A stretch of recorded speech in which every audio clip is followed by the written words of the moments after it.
Chapter 314. Brother Su, that's because you've been engrossed in reading for the past few days, so you haven't heard about it. The man in green smiled and then whispered. Our current ruler used an iron fist to sit in his current position. In the past, there was still the previous emperor. Now that the previous emperor has died, half of the funeral is over.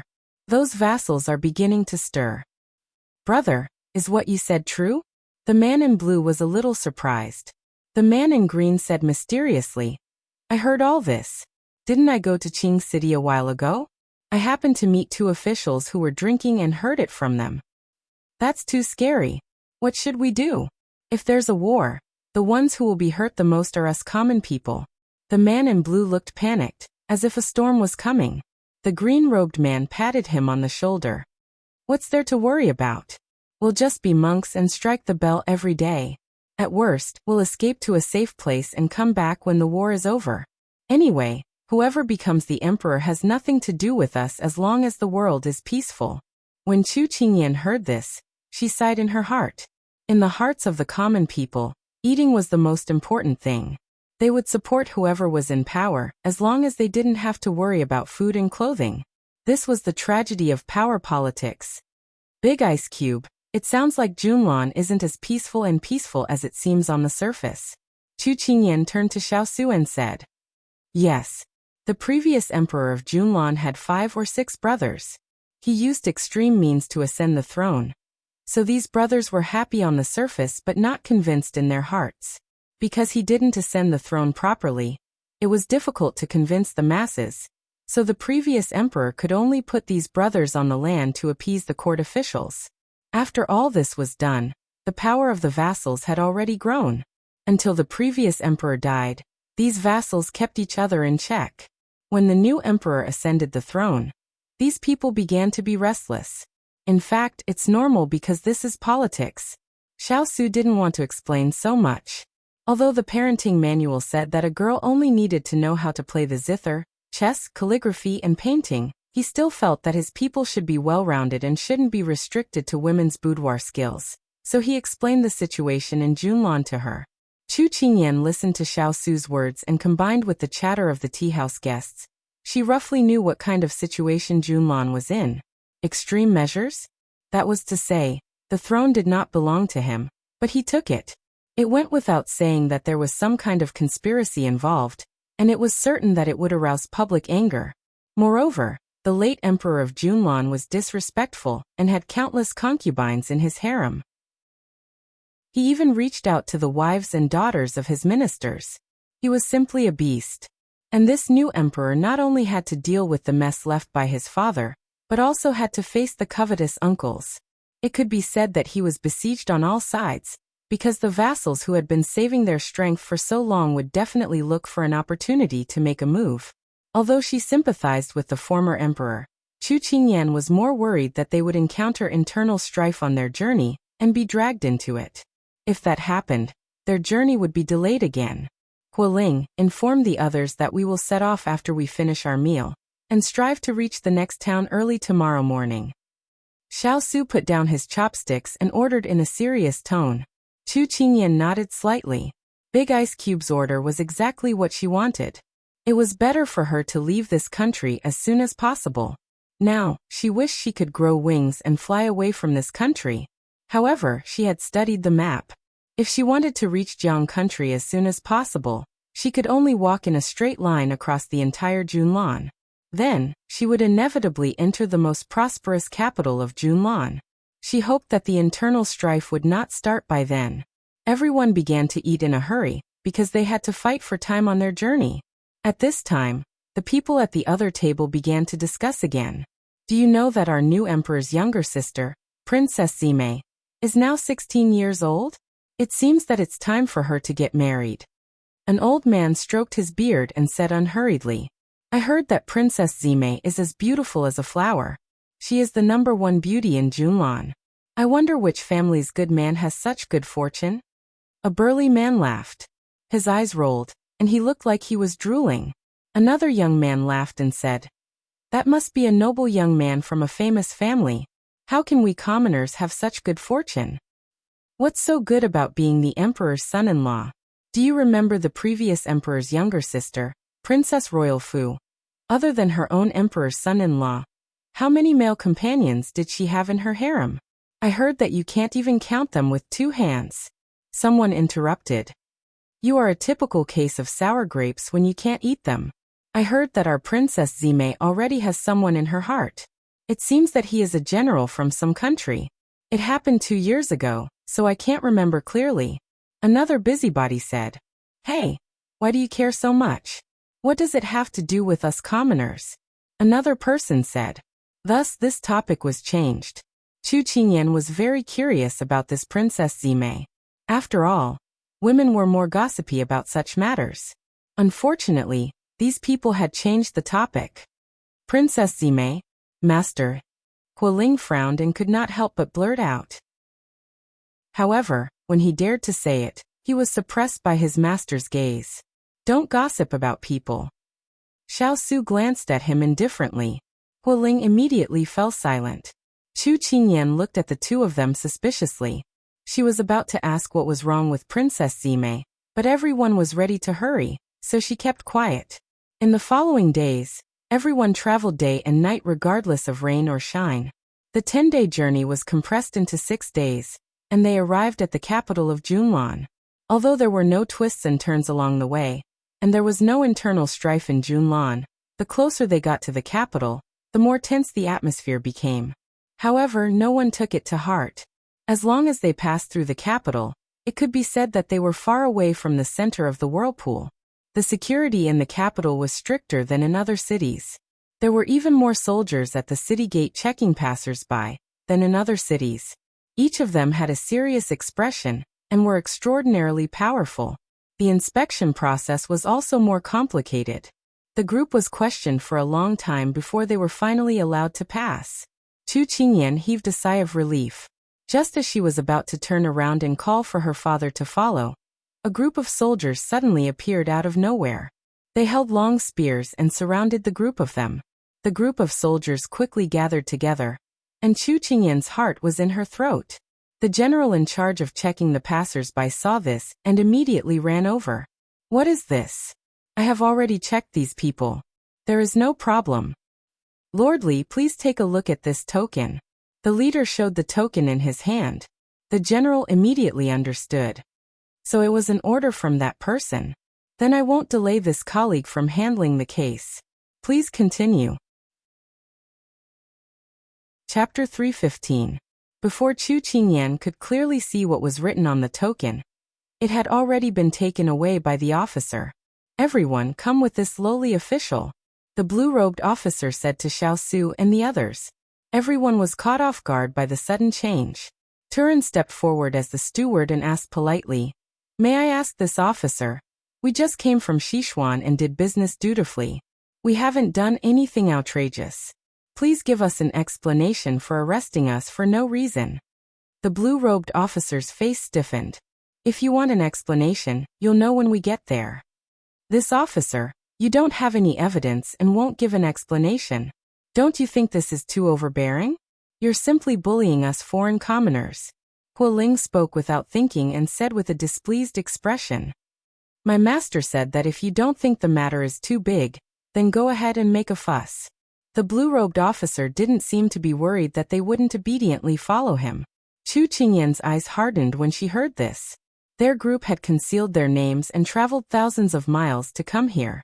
They didn't dare reveal their identities because they were afraid of attracting the assassins from Sichuan. And this officer in front of them seemed to know something, which was why he spoke so shamelessly.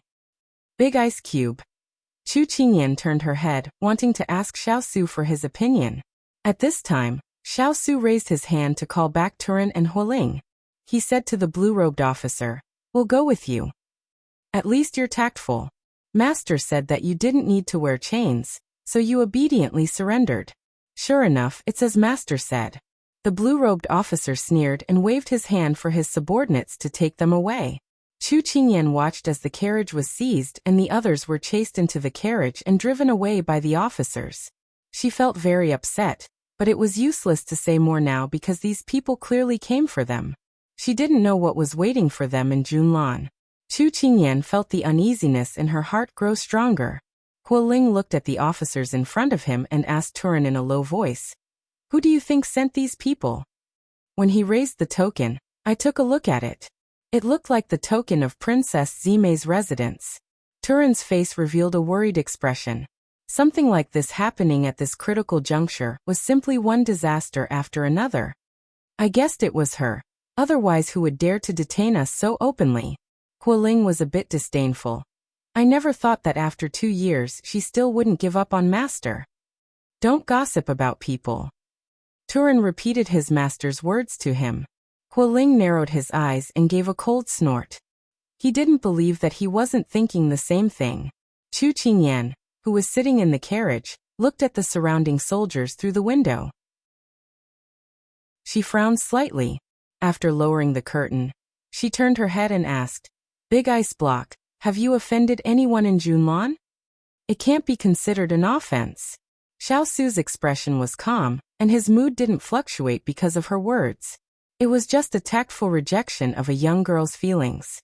But to him, it was already at the back of his mind. Chu Qingyan held her chin with both hands and was very helpless.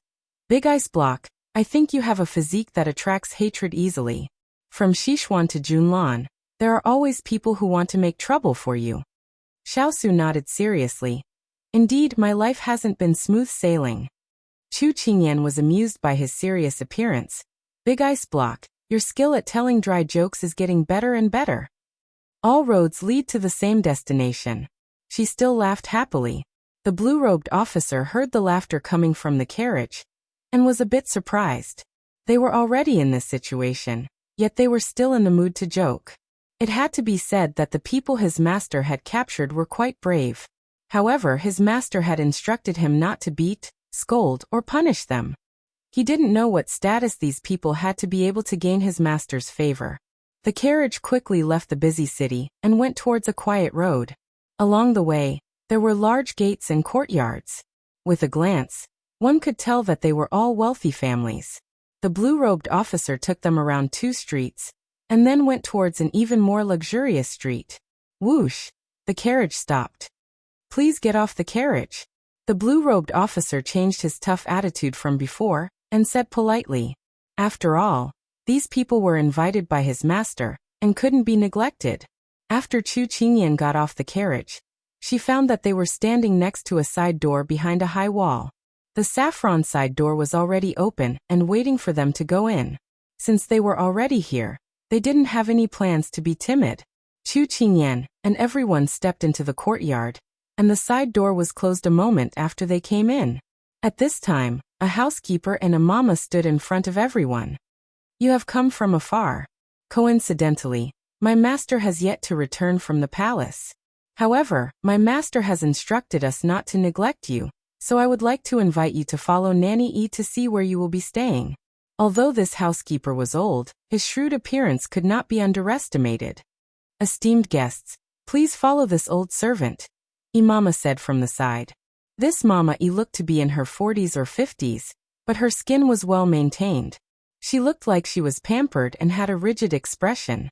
Her every move seemed to be well trained. Chu Qingyan guessed that this person might be an instructor from the Junlan imperial family. These people didn't mention the identity of the master of this residence, but these buildings were luxurious and luxurious. Ordinary people couldn't live in them. Moreover, they had the right to raise soldiers. It seemed like they were from the imperial family. Chu Qingyan and the others didn't say much and followed Mama E. Chu Qingyan looked around and asked in a low voice, "Big Ice Block, have you been here before?" "No." Xiao Su looked at her cautious appearance and smiled. "You don't have to worry. I know the master of this residence." "You know him? Who is he?" Chu Qingyan was surprised. "I wasn't sure just now, but when I saw the layout of this residence, I guessed it."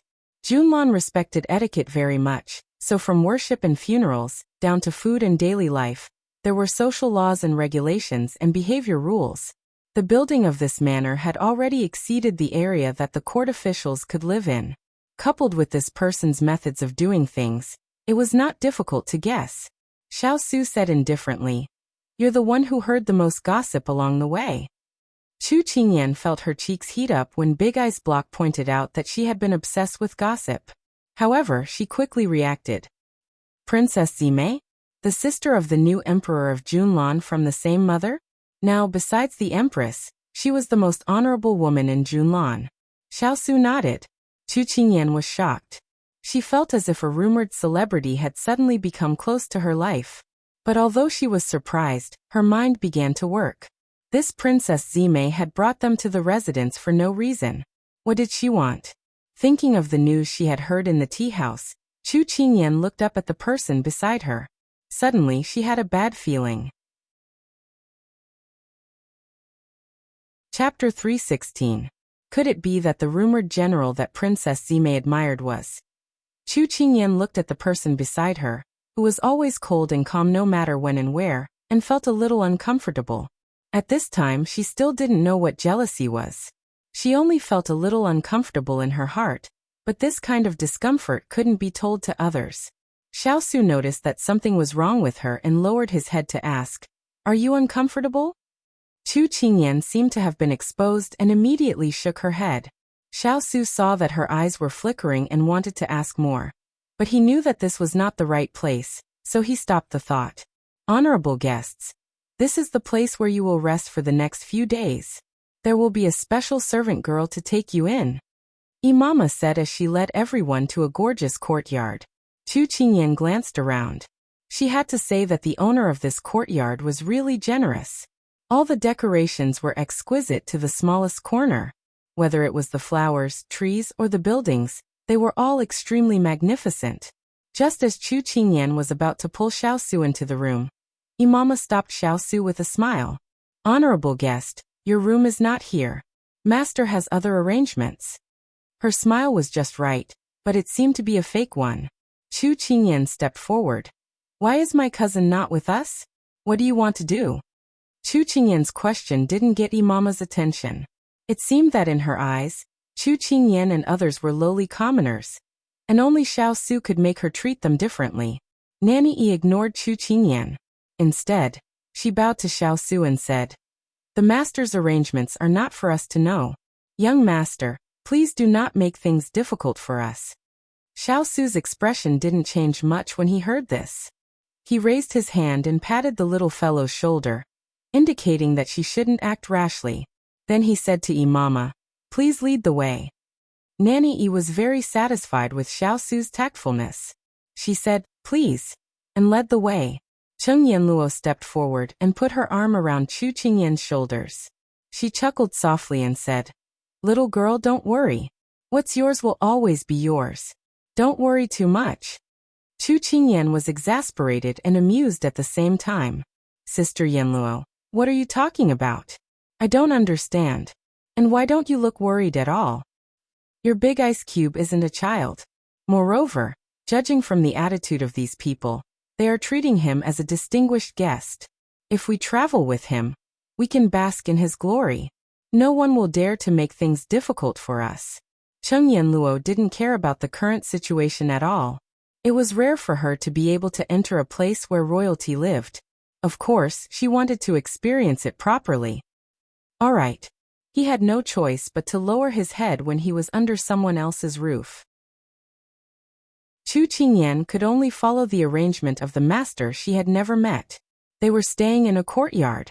There were 2 rooms on the east, west, and west sides of the courtyard, which were enough for them to stay in. There was also a large hall on the east side where they could chat and eat. After everyone had tidied up, it was time for dinner. A group of maidservants slowly walked into the hall with delicious dishes in their hands.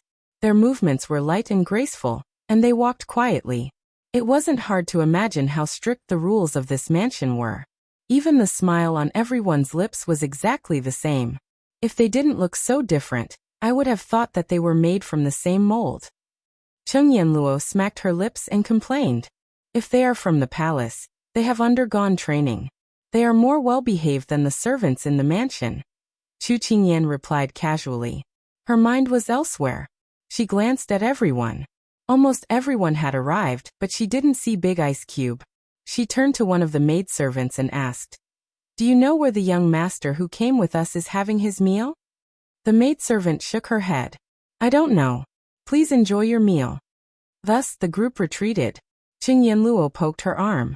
Don't think too much. After a day's journey, you should be hungry. Look, your father is eating so happily. These dishes must be delicious. Chu Qingyan looked at her father, who was eating happily. She sighed. In the past, whenever something happened to Big Ice Cube, her father would be the first to bear the brunt. Why did it seem like nothing had happened today? As if sensing his daughter's gaze, Father Chu immediately protected his bowl. Kai, eat your own food. When he said this, everyone at the table couldn't help but burst into laughter. Chu Qingyan's mouth twitched. Did she look like someone who would steal someone's rice bowl? However, this interlude still made her feel a little better. At this time, Hualing spoke up. Little young master, don't worry. Nothing will happen to master. Besides, Turin is also here. Chu Qingyan felt that Hualing seemed to know something. His tone was a little strange. She couldn't help but ask, why didn't you go with Turin to protect your master? Hualing smiled. Master asked this subordinate to stay behind to protect you. Hualing's words sounded normal, but Chu Qingyan felt that something was wrong. She had never been to Junlan before. If the owner of this manor wanted to find trouble, he wouldn't have found her. Could it be that something would happen next that even Big Ice Cube couldn't predict? Little girl, overthinking it will be as bad as falling short. Come, eat a piece of red braised pork to nourish your brain. Cheng Yanluo teased. Perhaps her worries were unnecessary. Chu Qingyan rubbed her forehead and started to pick up her chopsticks.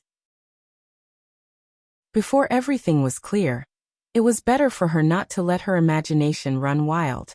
Perhaps when Princess Zime returned, whatever purpose she had, the clouds would be cleared and the sky would be clear. Chu Qingyan picked up some food with her chopsticks for her parents and started eating seriously. This was the first time in a long time that she ate without Big Ice Cube to accompany her. Sometimes, once a habit was formed, it was difficult to change it.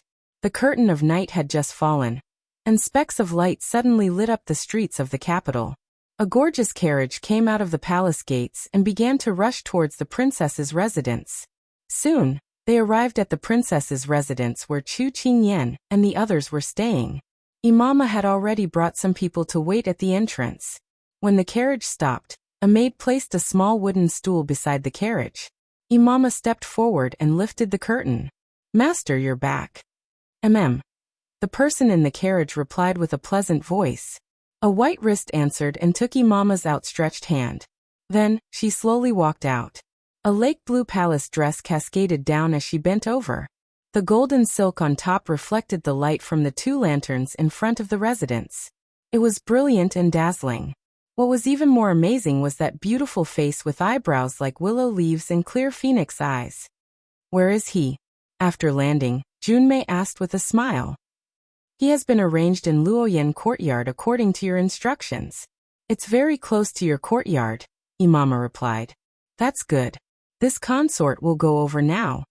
I don't know if you still remember me after 2 years, Xiao Su. Chapter 317. Has His Royal Highness eaten? He has, but he doesn't seem to have eaten much. Imama knew that her princess would definitely ask about the King of England's situation. Fortunately, she had paid more attention. Hearing this, Junmei's beautiful eyes narrowed, and a trace of displeasure flashed through them. It must be that the chef didn't cook to his satisfaction. Which chef was responsible today? Drag him out and flog him? Yes. Although her princess usually punished people for thousands of reasons, this was the first time she punished her own people for another person. Imama was a little surprised, but she still ordered people to do as ordered. Knowing that the King of England was coming, the princess had gathered famous chefs from the 8 major cuisines and kept them in the residence, hoping that they would be of use. She didn't expect to lose one on the first day. Imama didn't know what kind of storm the princess would stir up this time. Although Junmei still maintained her princess-like demeanor, her footsteps were already very fast. The maids following her were almost unable to keep up. Princess. As soon as she arrived at the Wild Goose courtyard, Junmei slowed her steps. The guards standing in the courtyard immediately bowed their heads in greeting. All of you leave. Junmei waved her hand to dismiss them. Junmei turned her head and wanted to dismiss Mama and the others, but then she remembered that her wet nurse's old-fashioned personality would definitely not allow her to be in the same room with a man. Thus she said, "Mama, take the others and wait here. If there's anything, I'll call you." Mama felt that this was inappropriate.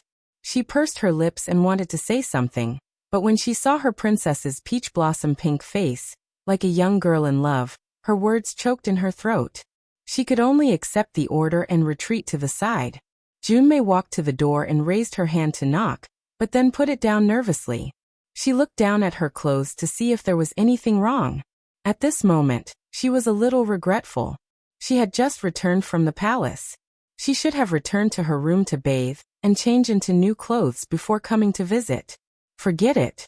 She couldn't care about anything else.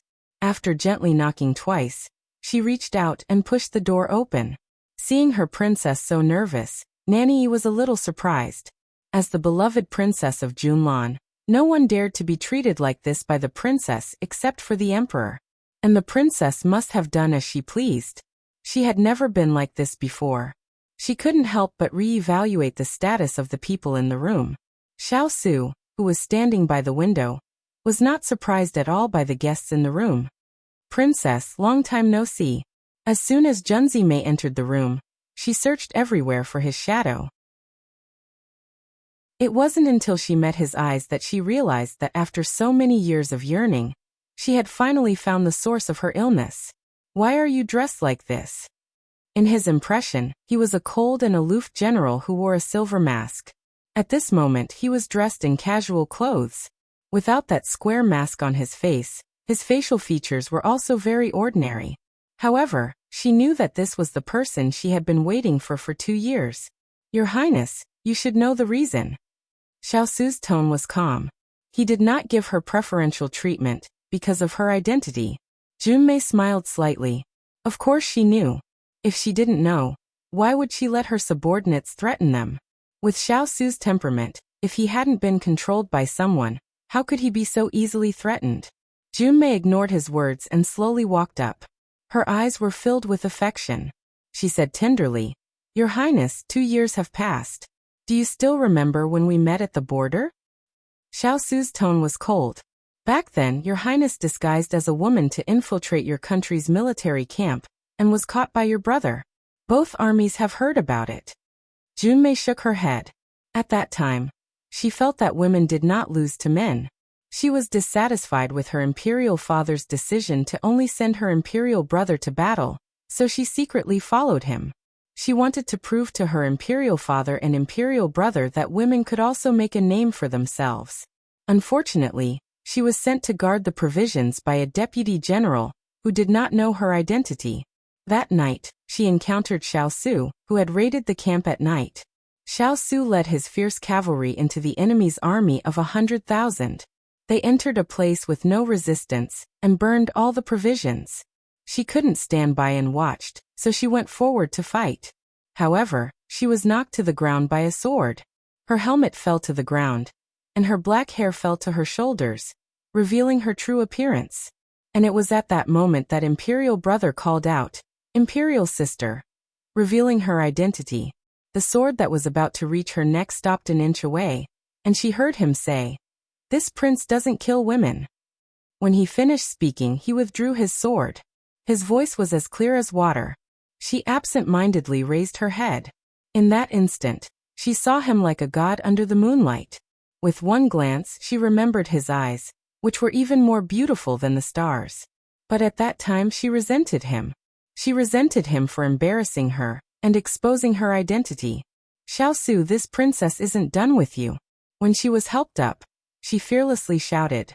Unfortunately, he didn't even look at her and left with his men.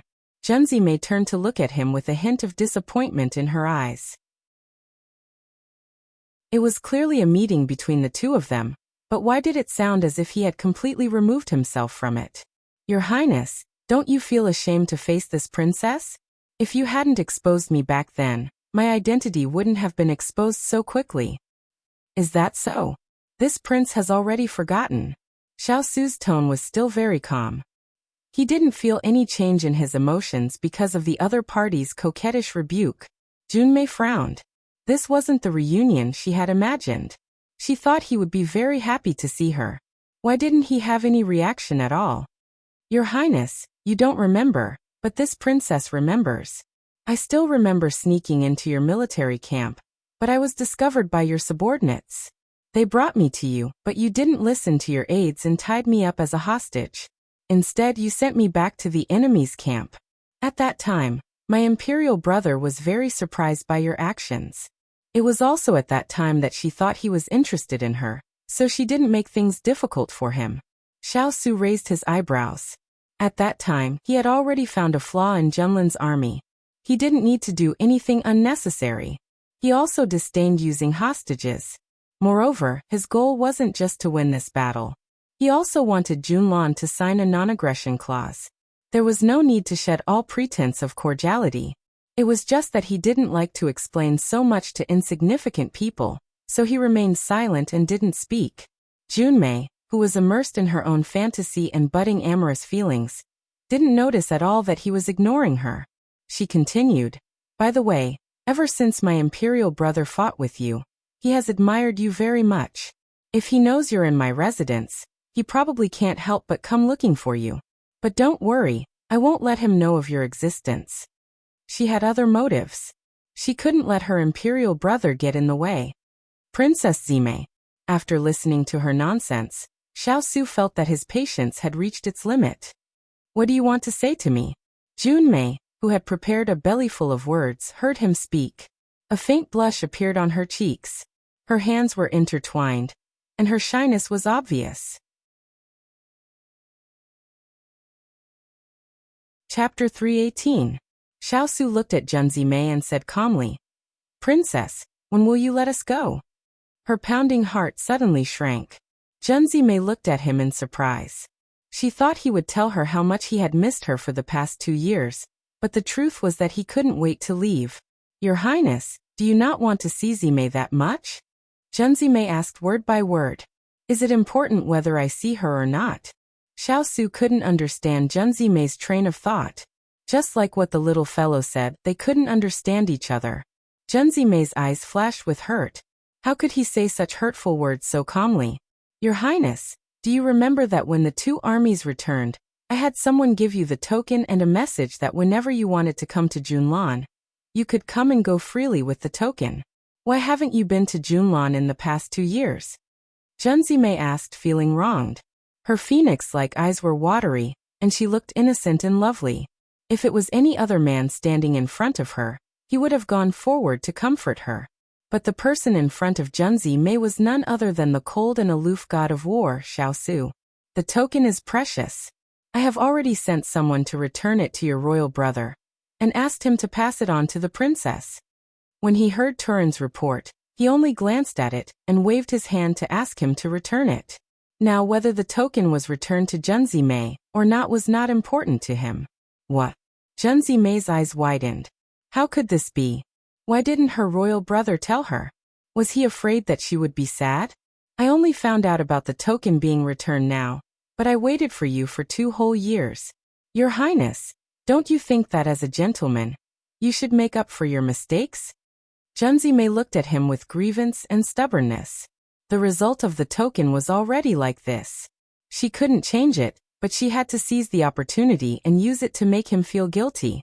But Junzime clearly didn't understand Xiao Su. Xiao Su frowned and looked at her. "Princess, I think it's more appropriate for you to talk to your royal brother about this." As if a bucket of cold water had been poured over her, Junzime was stunned. Her unruly personality was about to explode at this moment. But in the end, she took a deep breath. The eldest princess had told her that there was no man in the world who didn't like a woman who was as gentle as Jiyu. Therefore, she couldn't get angry. Junzime decided to put this matter aside for the time being. "Your Highness," she said in a soft tone, "are you willing to stay in Junlan?" "Benwang is from Xixian." Xiao Su raised his brows.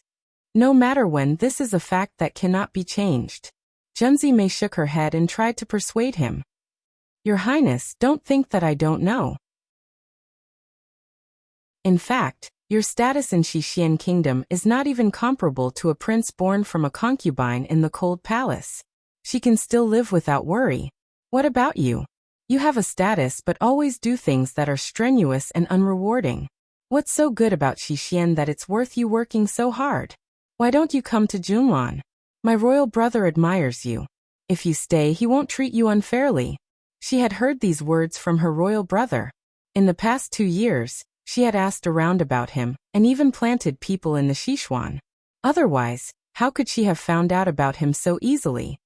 Thank you for your kindness, princess, but I won't change my decision. Xiao declined. Junzi Mei was a little discouraged. Why was this person still as stubborn as before?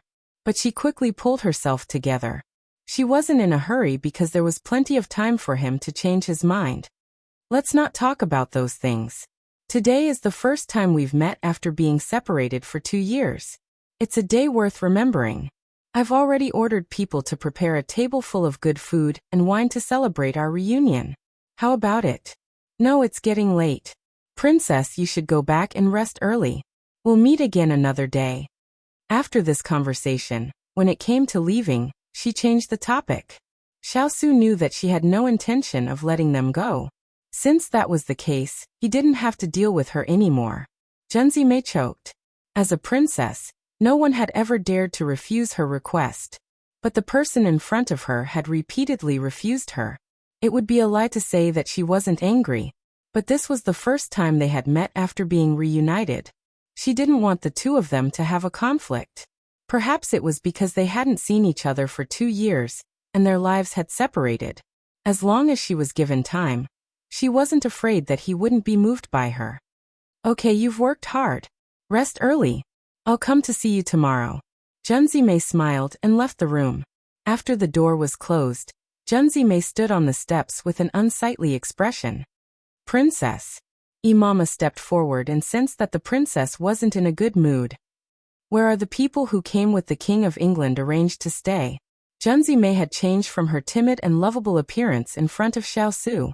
Her tone was drawn out, and she had a smile that wasn't a smile. Her gaze was faint and somewhat terrifying. This old servant arranged for them to stay in the courtyard furthest from here. Imama replied. Junzi Mei nodded in satisfaction, but her smile quickly disappeared. I heard that one of them is Xiao's princess consort in name? Yes. Imama felt that the princess's tone was somewhat unfathomable. She didn't dare to say more and just nodded in response. Good, very good. Since the guests came from far away, we should properly entertain them. Mama, I'll leave it to you to make the arrangements. Junzi Mei smiled, but the smile didn't reach her eyes. This old servant obeys. Imama lowered her head slightly. She knew that when the princess wanted to punish someone, she would use this kind of tone. It made people shudder. Let's go back to our rooms. I'm tired too. Yes. In the palace of Junlan, Jun Zixing was still reviewing memorials. When he saw the secret report, he frowned again. Several imperial uncles seemed to be acting strangely. Your Majesty, you have to be careful of your dragon body. It's already late. You should rest. Li Zhong, the imperial chamberlain, stepped forward to persuade him. I also want to rest, but you know that I've just ascended the throne. When my father was critically ill, I left behind a pile of state affairs to deal with. Now they've piled up like a mountain. If I don't deal with them in time and delay the state affairs, the imperial uncles will take the opportunity to cause trouble. I won't allow that to happen. Perhaps he was really too tired, so Jun Zixing said so much to him. Li Zhong was worried. Your Majesty, although you say so, you still have to take care of your dragon body.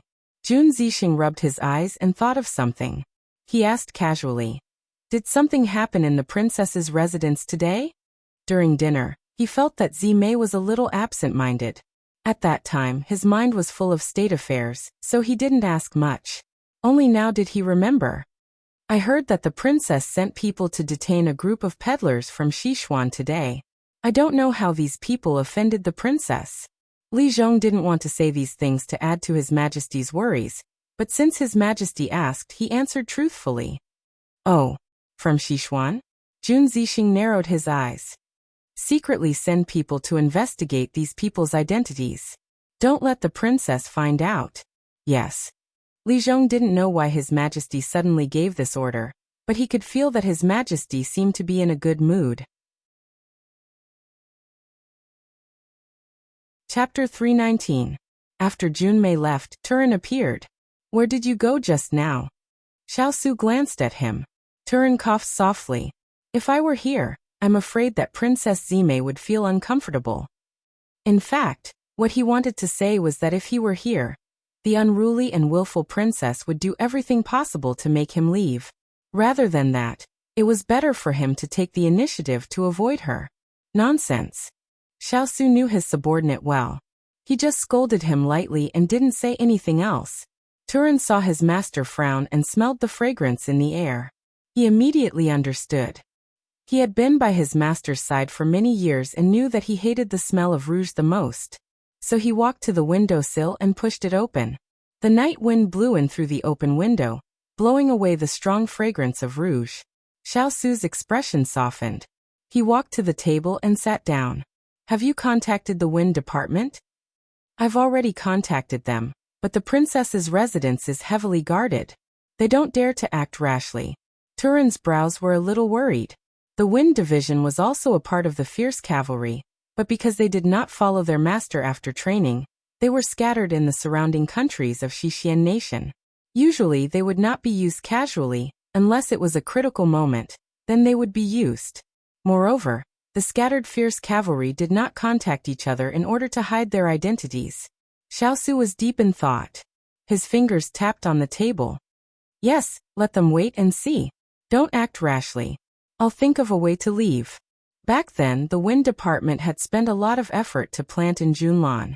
Once they were used, it meant that years of hard work would be in vain.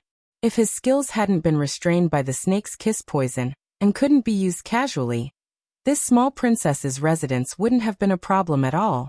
But because of the covetous eyes of those people in Sichuan, he couldn't act rashly. If he moved one hair, the whole body would be affected. At that time, the pursuers wouldn't only be in Junlan. He had never fallen into such a difficult situation, but Xiao Su wasn't discouraged. Turin let Qingyan feel at ease, but at the same time be vigilant. Xiao Su ordered. Turin nodded.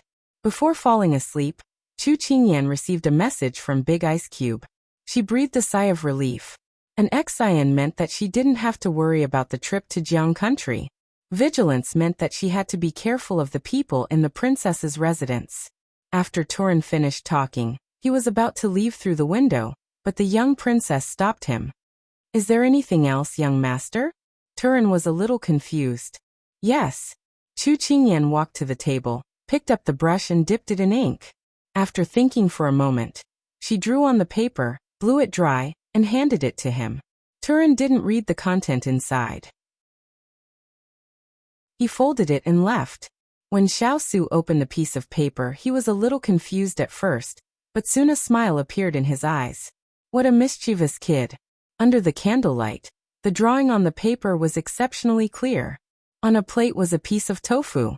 On the tofu was a pair of crossed chopsticks. On the empty space was a big smiley face. He didn't know whether it was to tell Xiao Su not to take advantage of others, or not to be taken advantage of. But no matter what she meant, Xiao Su didn't think that this situation would happen at all. Master, the young princess said that she will wait for your reply. Otherwise she won't fall asleep. Turin felt that he was using a sledgehammer to crack a nut. He had actually become the messenger of two masters. Xiao Su raised his eyebrows. This little girl was fooling around and didn't forget to use him to threaten him. It seemed that she was itching for a beating.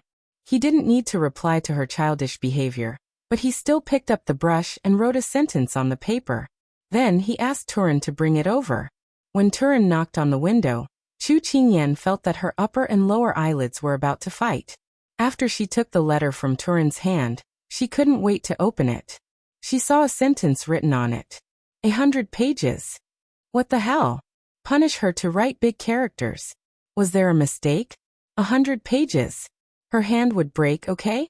After this blow, Chu Qingyan had nothing left to live for. She felt that it was necessary to sleep and calm down at this moment. When Xiao Su learned of her reaction, he revealed a look of understanding. After witnessing the interaction between the two masters, Turin also felt that he had nothing left to live for. He was clearly the leader of the secret guards. How did he become a messenger boy? He also had to calm down. In the silent night, the Sichuan was still searching through the night. Unfortunately, they didn't know that the person they were looking for had crossed the border and arrived in another country. The night passed quickly. The morning sun rose and the white dew was still shining. Chu Qingyan got up lazily.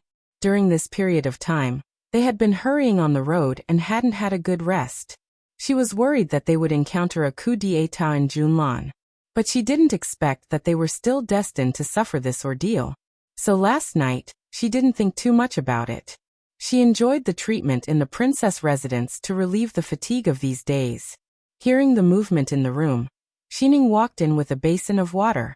She smiled and said, "Master, did you sleep well last night?" "Not bad. How about you?" Chu Qingyan got out of bed and moved her hands a little. "This servant also felt that I had a good sleep. The servant's room in the princess residence is even better than our Sichuan. This servant didn't even want to get up this morning."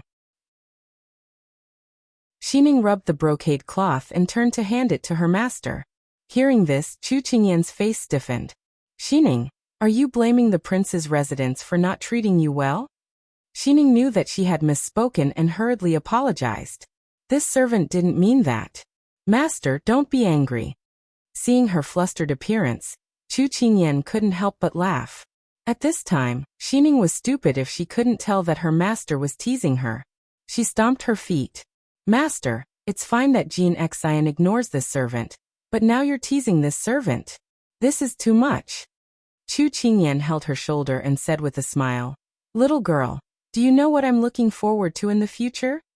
"What is it?" Xining was naive and was immediately attracted by the topic. Eating, sleeping, and teasing Xining. Chu Qingyan ran off after saying that. "Master, you're bullying me again." Xining reacted belatedly and immediately chased after her master. As Chu Qingyan ran, she thought, "This little girl is so gullible. Should I trick her into studying and learning how to read?" For example, when Bing punished her to write big characters last night, she would have had a helper, right? Poor Xining didn't know that she had been tricked by her master onto the path of deceit. "You're in such a good mood early in the morning. What did Bing say to you last night?" Cheng Yanluo stood at the side with her arms crossed and looked at the noisy couple with a smile. "He punished me by making me copy characters." Chu Qingyan took the time to reply. Cheng Yanluo was overjoyed. "You're happy to punish you? It seems that you two have a good relationship." Chu Qingyan rolled her eyes. How could she tell that she was happy to be punished? After the commotion, it was almost noon. Nanny Yi, who had disappeared early in the morning, appeared in front of Chu Qingyan. She raised her chin and said arrogantly, "Her Highness the Princess is hosting a banquet in the West Pavilion. Please follow this old servant." Chu Qingyan and Cheng Yanluo looked at each other and communicated silently. "Banquet at Hongmen? I think so. Are we going or not? Who's afraid?" Chapter 320. Junmei had set up a banquet to entertain them. Chu Mu's mother had caught a cold on the way here, and was unable to attend. Thus only Chu Qingyan, Cheng Yanluo, and Chu Mu's father were present. Hualing and Xining were accompanying them. When Chu Qingyan and the others arrived, there was still no one at the main seat. After all, important people would always appear at the last moment. Thus Chu Qingyan and the others sat down and waited. But this wait gave them the illusion that it would take forever. As soon as they arrived at the banquet, Chu Qingyan had guessed that Princess Zimei would make things difficult for them. Sure enough, it was as she had expected. It was winter now, and even during the day, it was still very cold. The banquet was set up in a pavilion, and there were no screens on all sides. The cold wind immediately poured in. The pavilion was empty, and there wasn't even a heater. Xining's face had clearly turned pale. Chu Qingyan frowned and asked the maidservant standing by the side, "When will your princess arrive? Can you give an exact time?" The maidservants had already received the message, and had already replied, "The princess is honorable. Her whereabouts are actually known to us servants." They acted as if their princess was the most important, and they could only wait. "Oh, I thought that your Junlin's real estate was rich and that we would be able to eat our fill this time, so I happily came to the banquet. Who knew that we would be drinking the northwest wind? Haha, it seems that the greater the hope, the greater the disappointment. Cheng Yanluo was dissatisfied with the maidservants' arrogant faces and couldn't help but retort. Sigh, you can't even afford a heater. Boo-hoo, you're even poorer than our little thatched cottage. Chu Mu's father also spoke up. Cheng Yanluo nodded. That's right, that's right. Although our little thatched cottage is small, we still have all the essentials. Yes, yes, yes. I'm almost full from drinking the northwest wind. Kai, why don't we go back? I miss your mother's rice cakes. She won't even give me a piece of cake here. Chu Mu's father looked aggrieved. Looking at the purple faces of the servants of the princess residence, it was obvious that they were very angry. They were maids from noble families and thought highly of themselves. When had they ever heard Yanluo and her father's sarcastic words? Moreover, they were so easy to find fault with. It was hard for them not to jump up in anger. Chu Qingyan pursed her lips and smiled. She knew that all of this was directed at her. If Princess Zime really liked Big Ice Cube, then she would be her #1 love rival. After all, the title of the future King of England's concubine was hers, not hers. However, to be able to scheme against a 10-year-old child, it was enough to prove that this person was not a broad-minded person who was easy to deal with. Maybe it's because the princess has too many things to do. As magnanimous adults, we don't need to be too calculative with her. Chu Qingyan was praising the princess on the surface, but belittling her in secret. The maids were angry, but they didn't dare to say anything. What she said was indeed exculpating their princess, but it sounded awkward. All right, we'll wait for a while. If she doesn't come soon, we can go back for dinner. Cheng Yanluo seemed to have bought Chu Qingyan's account and reluctantly agreed. They couldn't really leave. Firstly, they were curious about the famous Princess Zime. Secondly, she was the mistress of the residence and the princess of a country. It was better not to disrespect her easily. If there was any evidence that could be used against them, the loss would outweigh the gain. However, if someone wanted to save face, they would beat her up. These maids thought highly of themselves and didn't treat them as guests. They didn't care, but Chu Qingyan and Cheng Yanluo didn't like to be ridden on by others. Therefore, they joined hands to beat them up. Since the princess was not here, they would torture these maids. Miss, do you have a heater in your residence? Since they didn't know how long they would have to wait, they still wanted to enjoy the treatment. Therefore, Chu Qingyan asked them politely. When the maids heard Chu Qingyan and Cheng Yanluo's conversation, they were already gnashing their teeth in hatred. However, they didn't think that if they didn't mistreat them, they wouldn't have to make oblique accusations. One of the maids said, "Recently, the residence has been changing a lot of utensils. I'm afraid there aren't any extra. Please bear with it for a while." So it's like that. Chu Qingyan sighed softly, expressing her regret. We must have caused a lot of trouble for the princess by staying in your residence, and we feel bad about it. Your residence does not have any extra heaters, but we have a few left over. We can use them to help you with your urgent needs, and we can also express our gratitude. Then, without waiting for the maids to react, she turned to Hualing and said, "Have Mu Ling send a few heaters over." Hualing glanced at the maids who couldn't refuse because of the young princess consort's high-sounding reason, and secretly smiled as she agreed. Mu Ling quickly sent them over. Chu Qingyan looked at the pavilion that was slowly warming up and seemed to have thought of something. They all said that the residence's utensils are being changed. Then there definitely aren't any screens. Mu Ling, have your people make a few screens and send them over later. Little princess, there's no need to wait. This subordinate can make them now. Which one of Xiao Su's subordinates wasn't a shrewd person?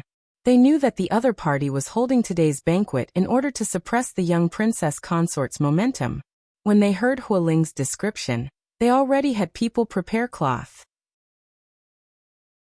They chopped a few pieces of bamboo and quickly pieced them together. 4 to 5 screens were made on the spot. The speed was so fast that it was dazzling. Those maids who wanted to stop them didn't even have the chance to speak. Moreover, they were scared speechless by these people's abilities. Wow, so your subordinates have this kind of skill. If I knew earlier, I would have had them help me make some furniture when I was in the medical hall. Cheng Yanluo said regretfully. Mu Ling and the others' hands trembled. When they repaired the roof last time, they had already turned the thatched hut into a tall brick house according to her request. What else did this young lady want to do? Chu Qingyan blinked and smiled slyly. We've already waited for more than 2 hours. It's already past lunchtime. It seems that the princess will also miss dinner time. Why don't we hold a small banquet and eat while waiting for Princess Zime's arrival? Otherwise, if something happens to us due to hunger, the princess won't be able to accompany us when she arrives. Wouldn't that be a sin? The maids looked at each other. What else did they want to do? Mu Ling, I want to make a barbecue rack. As Chu Qingyan spoke, she began to gesture. Mu Ling suddenly understood after hearing this. His heart itched. All right, this subordinate will do it now. So Mu Ling immediately began to work outside the pavilion. Chu Qingyan turned to Huling and said, just the utensils aren't enough. We're still missing some ingredients. I'll leave it to you. Huling smiled slyly. I won't let you down. In a flash he disappeared. There was a mountain behind the princess residence.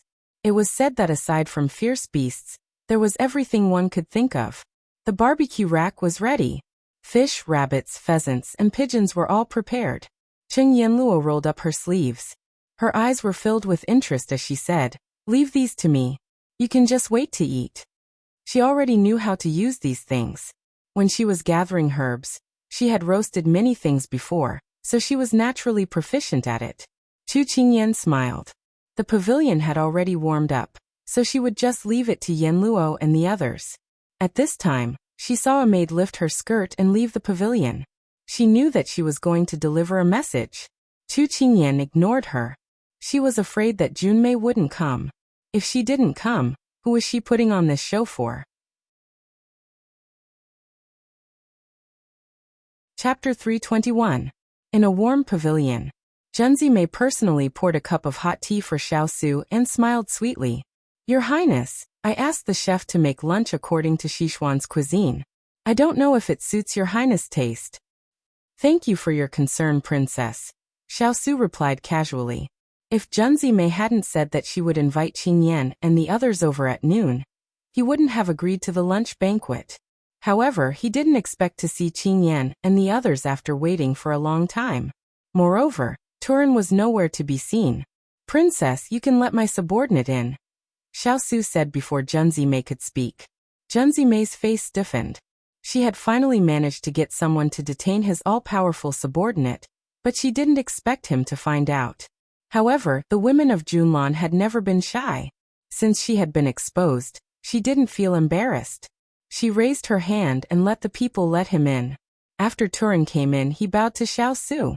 Master. Xiao Su grunted and stood up. Thank you for your hospitality, Princess. I'll take my leave first. Xiao Su had just started to walk when Junzime stood up to stop him. She raised her bright phoenix eyes and said in a lovable and pitiful tone, Your Highness, can't you tell? I'm just looking for an opportunity to spend more time with you. What do you mean, Princess? Xiao Su was a little impatient with her repeated pestering. Xiao Su's cold tone made Junzime shrink back a little, but she still didn't give up. Your Highness, my father has passed away, and my mother passed away a long time ago. I'm very lonely in the princess's residence. Can you stay and talk to me? If Princess feels lonely, you can go to the palace to find your brother. I think there are many people in Junlan who want to talk to you. Xiao Su didn't give her any face. Talking to her so much was already his limit. Watching Xiao Su walk past her to the door, Junzime clenched her handkerchief. She felt like her heart was about to spit fire. When Xiao Su stepped out of the door, a maidservant hurried over. Princess, bad news. What's bad? Don't you know how to speak? Nanny saw that her princess was angry and immediately reprimanded the maidservant. The maidservant remembered the way the princess used to punish servants in the past, and immediately trembled. Princess, Sichuan people in the pavilion are about to overturn the princess's residence. What? Junzime was stunned. Didn't she just leave them to the side? Why were they still fighting? You trash. After Junzime's words, she immediately led the crowd.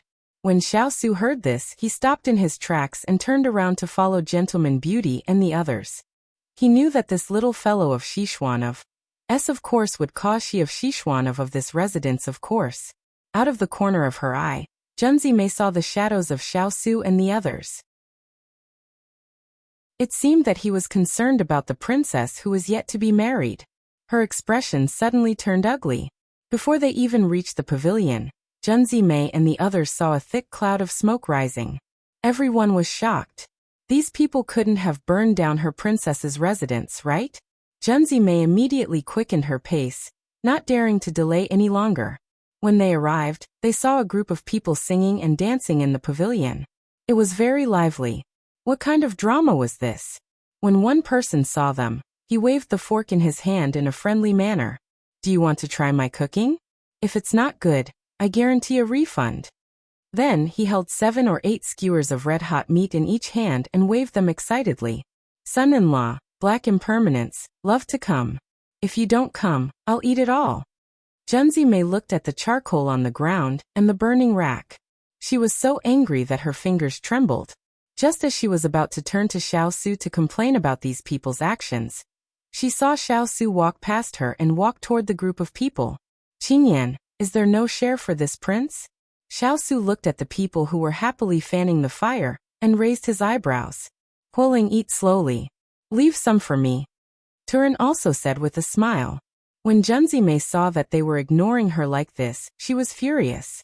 But when she saw the hint of a smile on Xiao Su's face, she suddenly froze. Humph. She couldn't make him smile no matter how hard she tried.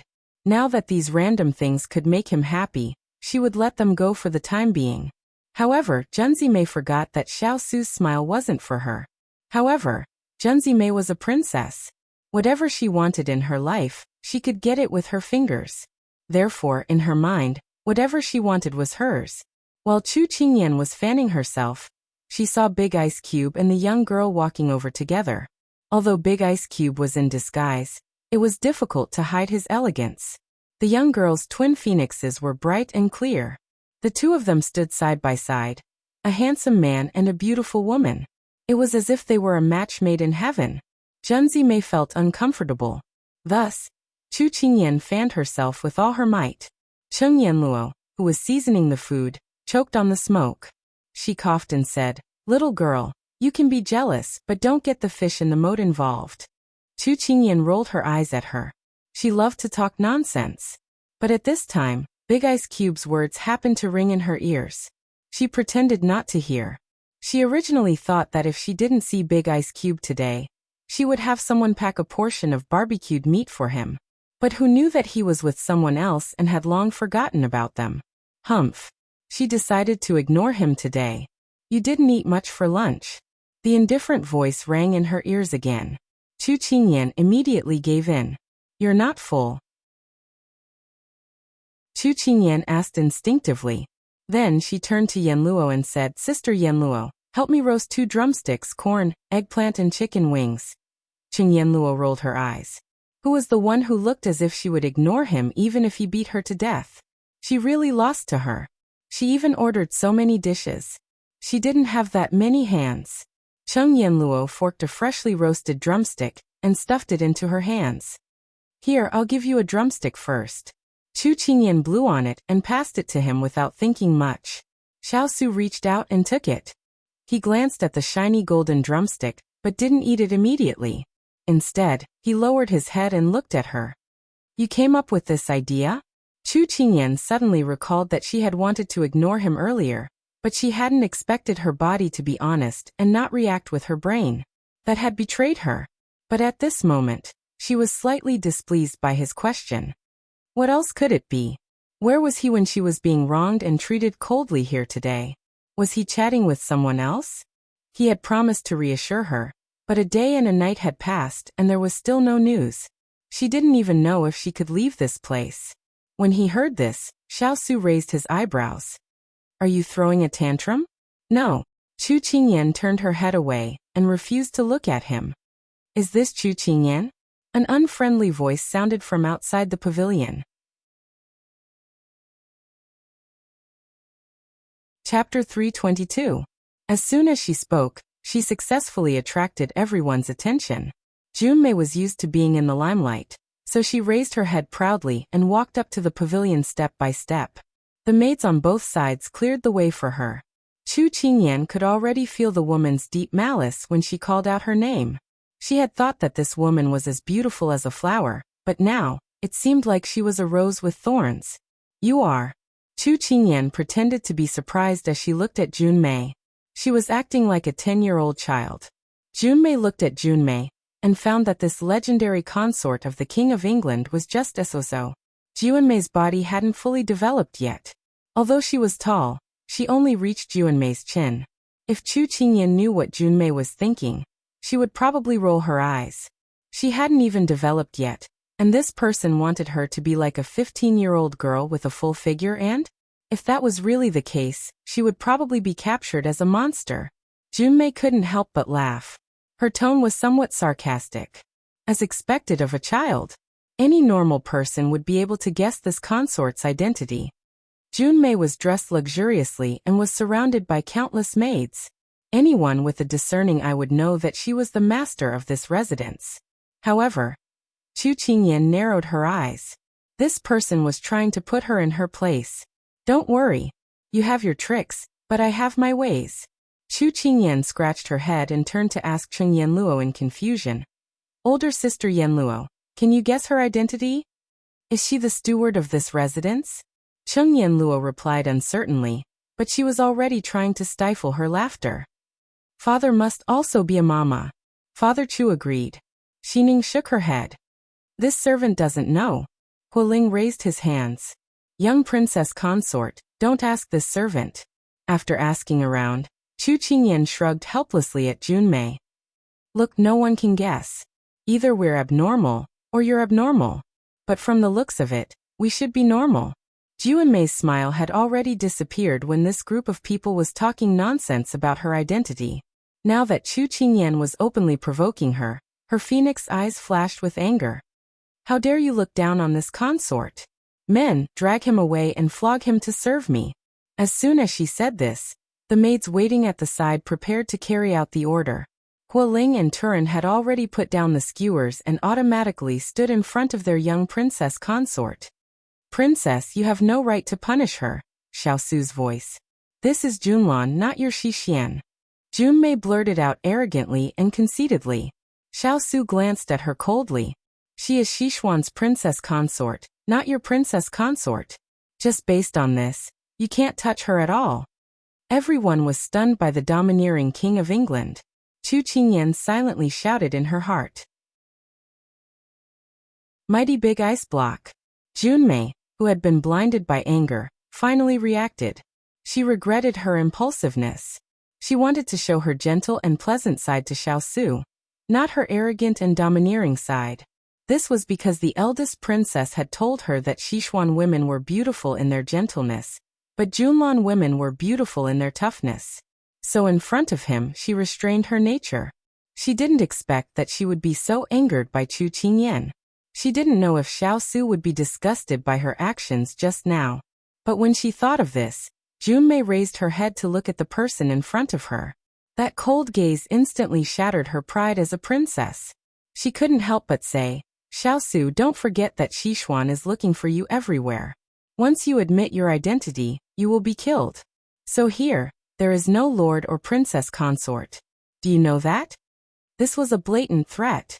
She was threatening them not to admit their identity, but if they didn't admit their identity, it meant that they were at her mercy.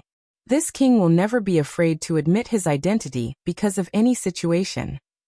Xiao Su frowned. If he was going to be trapped here, he might as well reveal his identity. He wanted to see how fast Sichuan's people were.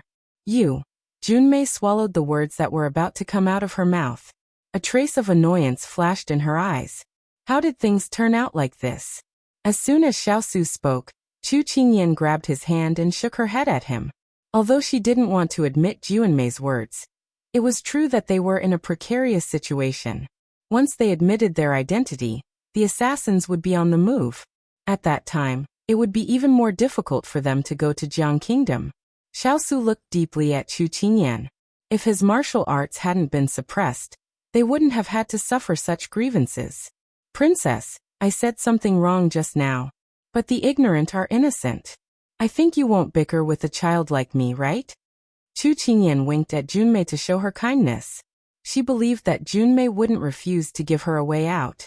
She could tell that Junmei liked Big Ice Cube very much.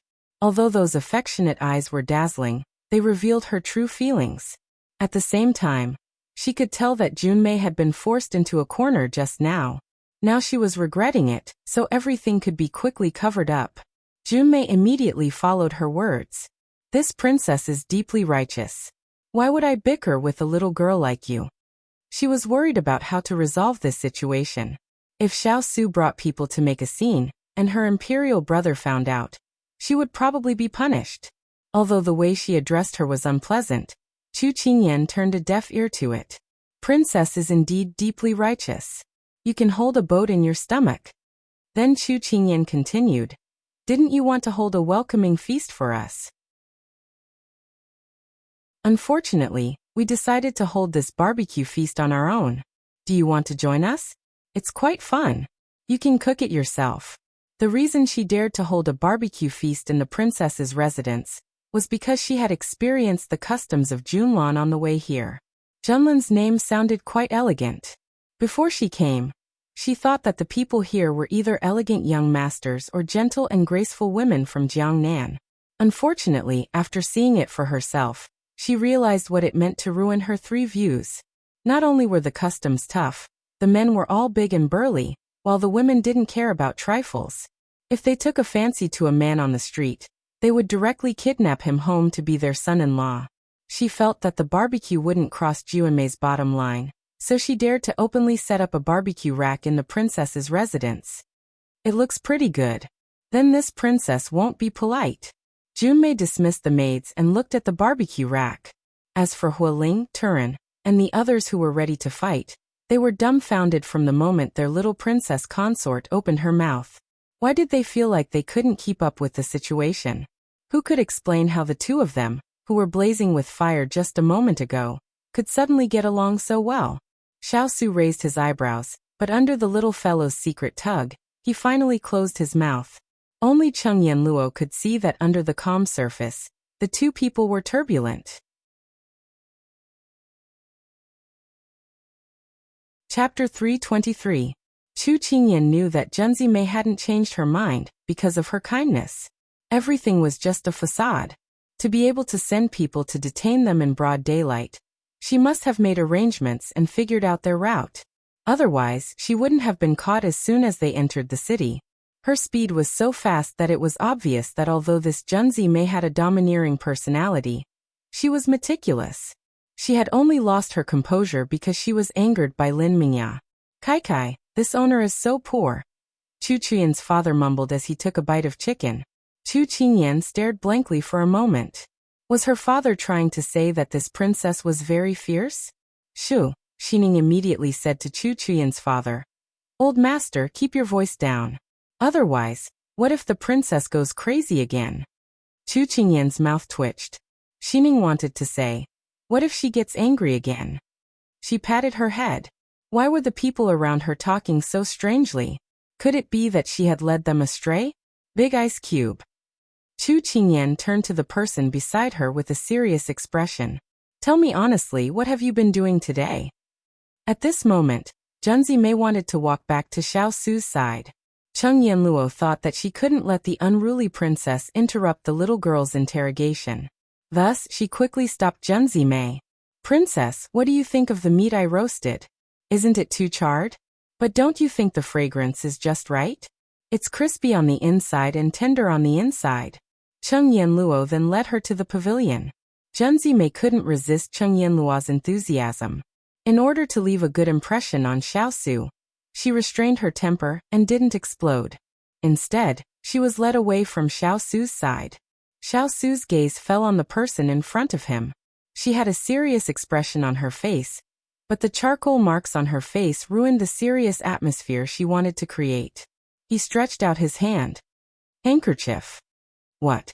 She didn't seem to ask about the handkerchief, but she still lowered her head, took out a handkerchief from her sleeve, and handed it to him. Then she continued, "You still haven't told me today you." Before she could finish her sentence, she felt a black shadow brush past her eyes. And then the handkerchief she had just handed to him fell on her face. She was stunned. Xiao wiped her face and replied casually, "I had lunch with the princess and thought you were there." "Oh." Chu Qingyan nodded woodenly. Did Big Ice Cube mean that he thought the princess had invited them, so he went, but unfortunately he didn't see them? When Hualing saw this scene, his mouth opened so wide that an egg could be stuffed inside. Was the master reporting his whereabouts to the young princess? It was too frightening. He needed a glass of water to calm down. Before he could close his mouth, a piece of meat was stuffed into his mouth, and a concerned voice sounded in his ears. "White impermanence, I see that your mouth is so wide open, just like those little chicks on the trees in my residence. You must be too hungry. Don't worry, I'll roast it for you." Hualing's eyes popped out. This piece of meat was raw, right? He wanted to vomit. Xiao had only casually replied, not thinking too much about it. But today's actions determine the future. Several years later. I'm going to the horse training field today. Go, come back early. I'll be eating outside this afternoon, so I won't be coming back. Alright, remember to eat more. Hualing, send a message to the princess. This king will be returning an hour later than normal. Yes. When Junmei on the side saw Xiao helping Chu Qingyan wipe her face, her eyes almost spat out flames. She had done so much, but he still didn't treat her well. As for Chu Qingyan, she didn't need to do anything, but she could receive his gentle care. This wasn't fair. She calmed herself down. Now was not the time to be angry. The eldest princess had told her that if she wanted a man to like her, she didn't need to rely on brute force, but rather intelligence. She believed that there would be a day when she would have Xiao willingly stay by her side. This afternoon, in order to accompany Xiao, she didn't eat much. Now that her appetite had been aroused by this barbecue, she waved her hand and good wine and dishes were brought up. A fine stove and a fine screen were also brought up one by one. Chu Qingyan knew that what Mu Ling had done was a slap to her face, so she had people take it down. So she didn't argue with Junmei too much. Anyway, these things were all taken from her princess palace, so they didn't lose anything. Everyone began to sit down. Junmei was the host. She sat down first, then gestured for Xiao to sit next to her. Unfortunately, Xiao didn't seem to notice her gesture, and walked over to sit next to Chu Qingyan. When Junmei saw this, she wanted to move to the other side of Xiao. Unfortunately, someone was faster than her, and had already taken that seat. Father Chu smiled at his son-in-law. "Son-in-law, if there's anything you can't get, father will help you." Chu Qingyan looked at her father sitting next to Big Ice Cube, and couldn't help but shake her head in amusement. Father would probably pester Big Ice Cube to get him more food later. Junmei's expression was unhappy that her seat was taken. Fortunately, she was sitting opposite Xiao, so the two of them could talk face to face. This made her feel much better. Everyone began to eat. Sure enough, everything was as Chu Qingyan thought. "Son-in-law, I want that. Green onions, I want that." Junmei knew that this fool was Chu Qingyan's father. In the investigation, the information was very clear. She wanted to mock him for wanting the man she liked to get food for this fool, but before she could say anything, she was so shocked by what was happening in front of her that she almost bit off her tongue. This. Xiao's chopstick stopped on a plate of braised pork ribs as he asked calmly. Father Chu immediately nodded, his saliva almost dripping down. Then a piece of braised pork ribs fell into his bowl. Father Chu took a bite of the pork ribs and sighed in satisfaction. People say that having a son-in-law is like having half a son. It's true. Junmei's face darkened. How could this lowly peasant be qualified to be Xiao's father-in-law? She looked at Chu Qingyan and cursed in her heart. "I'll let you be happy for a while. Sooner or later, Xiao will be hers." However, everyone seemed to have gotten used to Father Chu's shocking words. They lowered their heads and ate quietly. They were halfway through the meal, but the scene that Junmei imagined with Xiao did not happen. Instead, he turned a blind eye to her affectionate gaze. This was because he never raised his head to look at her. He was either taking care of Chu Qingyan for a while, or getting food for that fool for a while. He looked very busy. Every time she wanted to talk to him, Cheng Yanluo would always interrupt. She was getting impatient. If she didn't take the initiative, she wouldn't be able to talk to him by the time the meal was over. Chapter 324. Your Highness, this princess offers a toast to you. Junmei poured herself a cup of wine and raised it in a toast. You've had a hard journey. This meal can be considered as a true welcoming dinner for you. As soon as Junmei finished speaking, Chu Qingyan frowned. Big Ice Cube was poisoned, so he couldn't touch wine. Moreover, the wound on his chest hadn't healed yet, so he couldn't touch wine either. Thus Chu Qingyan smiled and said, Princess, His Highness can't drink wine today. Please forgive him. Junmei was a little displeased. Miss Chu, this princess is talking to the King of England. You have no right to make decisions for the King of England. Although you are the King of England's fiancé, you must remember that it's a fiancé, not a married one. There's a big difference. Calling her Miss Chu meant that she didn't acknowledge her status. Chu Qingyan thought it was a little funny. Before she could retort, the person beside her said, Qingyan's marriage was personally bestowed by the Emperor Emeritus. The current Sichuan Emperor personally decreed that she's the King of England's fiancé. Whether it's now or in the future, this is an unchangeable fact. So right now, she's just fulfilling her duties as a princess consort in advance. These words were even more lethal than Chu Qingyan's own words. Junmei felt like an arrow had pierced her heart deeply. She looked at Chu Qingyan with hatred. What was so good about this 10-year-old girl? She had no looks and no status. How could she compare to a noble princess like her? Chu Qingyan was also startled. This was the first time Big Ice Cube had publicly acknowledged her status. She felt a tingling sensation in her heart, as if someone was tickling her. She couldn't help but want to laugh. She also felt touched and warm. In this cold winter, she felt like the cold wind was isolated. His words kept repeating in her mind. Whether it's now or in the future, this is an unchangeable fact. It sounded very heartwarming. Although she knew that he might be rejecting Junzimei's words, she was still happy and didn't take Junzimei's provocation seriously. With such a big block of ice around, all love-struck women were cannon fodder. Xiao Su's words left Junzimei unable to refute. Since that was the case, she would not let Chu Qingyan off the hook. Then His Highness cannot drink. As his fiancé, no matter what, you have to drink this cup of wine on his behalf. Junlan liked hard liquor the most. They didn't like ordinary alcohol, so she was confident that as long as Chu Qingyan drank a mouthful, she would sleep for a day and a night. Moreover, this wine was harmful to people who were still growing. Chu Qingyan already knew that in Junlan, both men and women were good drinkers.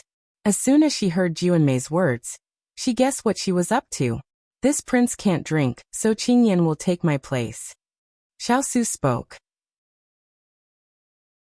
A smug look flashed across Junzimei's face, but soon her thoughts were about to be disappointed. However, Qingyan is still young. This prince has never let her drink, so this prince will use tea in place of wine. I believe the princess is magnanimous and won't fuss over such a small matter with this prince.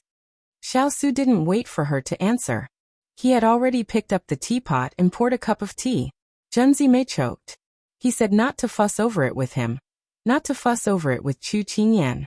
His intention to protect her was clear as day. Moreover, he wasn't asking for her opinion. He had already overbearingly filled the cup with tea. This was clearly a warning to her. Chu Qingyan gave Xiao Su a thumbs up from under the table. Xiao Su's expression didn't change, but the corners of his eyes rippled with a slight smile because of her actions.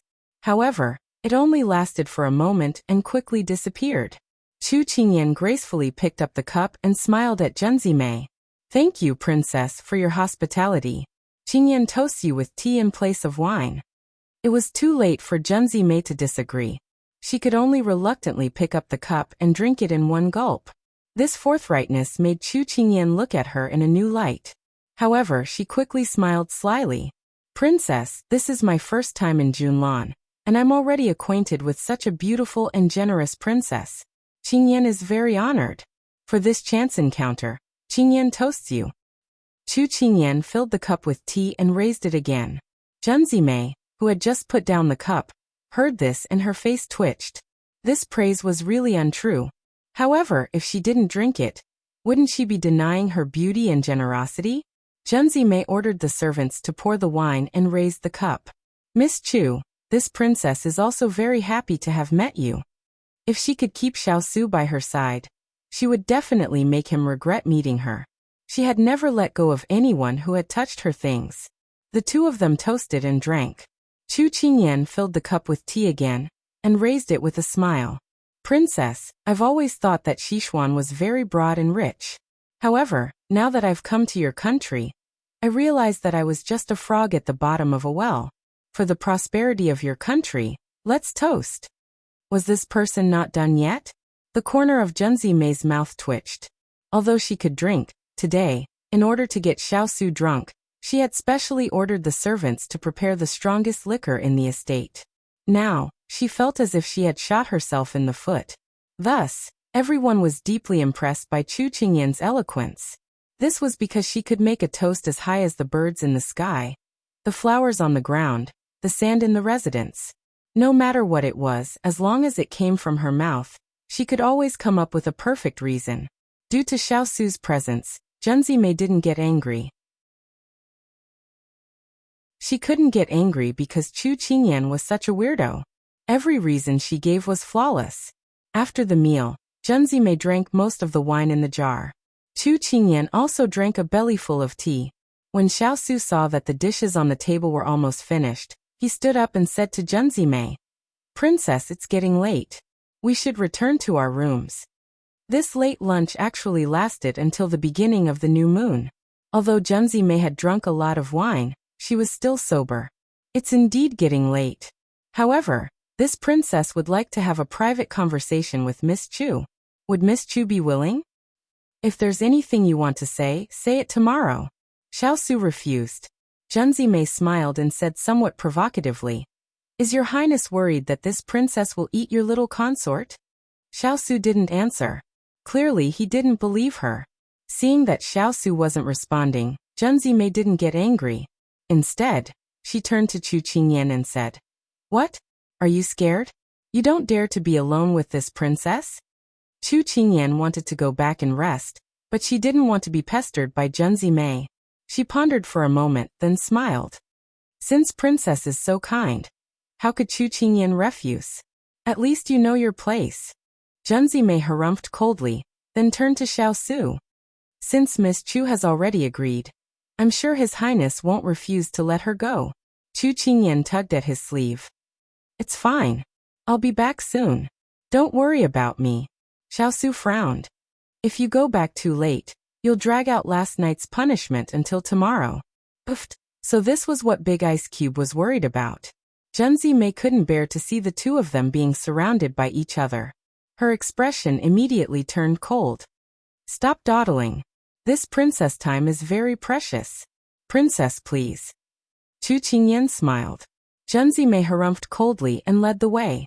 Thus Chu Qingyan followed behind her and left.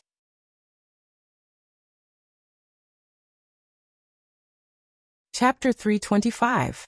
King of England. How can you let the little girl leave with that frivolous princess? Aren't you afraid that something bad will happen to her? Cheng Yanluo looked at their departing figures and turned to ask Xiaosu. Xiaosu said carelessly, "She's not stupid." This reason. TSK. It wasn't clear whether he had confidence in the little girl or in himself. However, Cheng Yanluo smiled faintly. She also felt that the little girl wasn't easy to bully. Mr. Chu interrupted. Little Yama, we should go back. Your house is empty. One day without you feels like 3 years. Cheng Yanluo gritted her teeth. She was such a beautiful girl.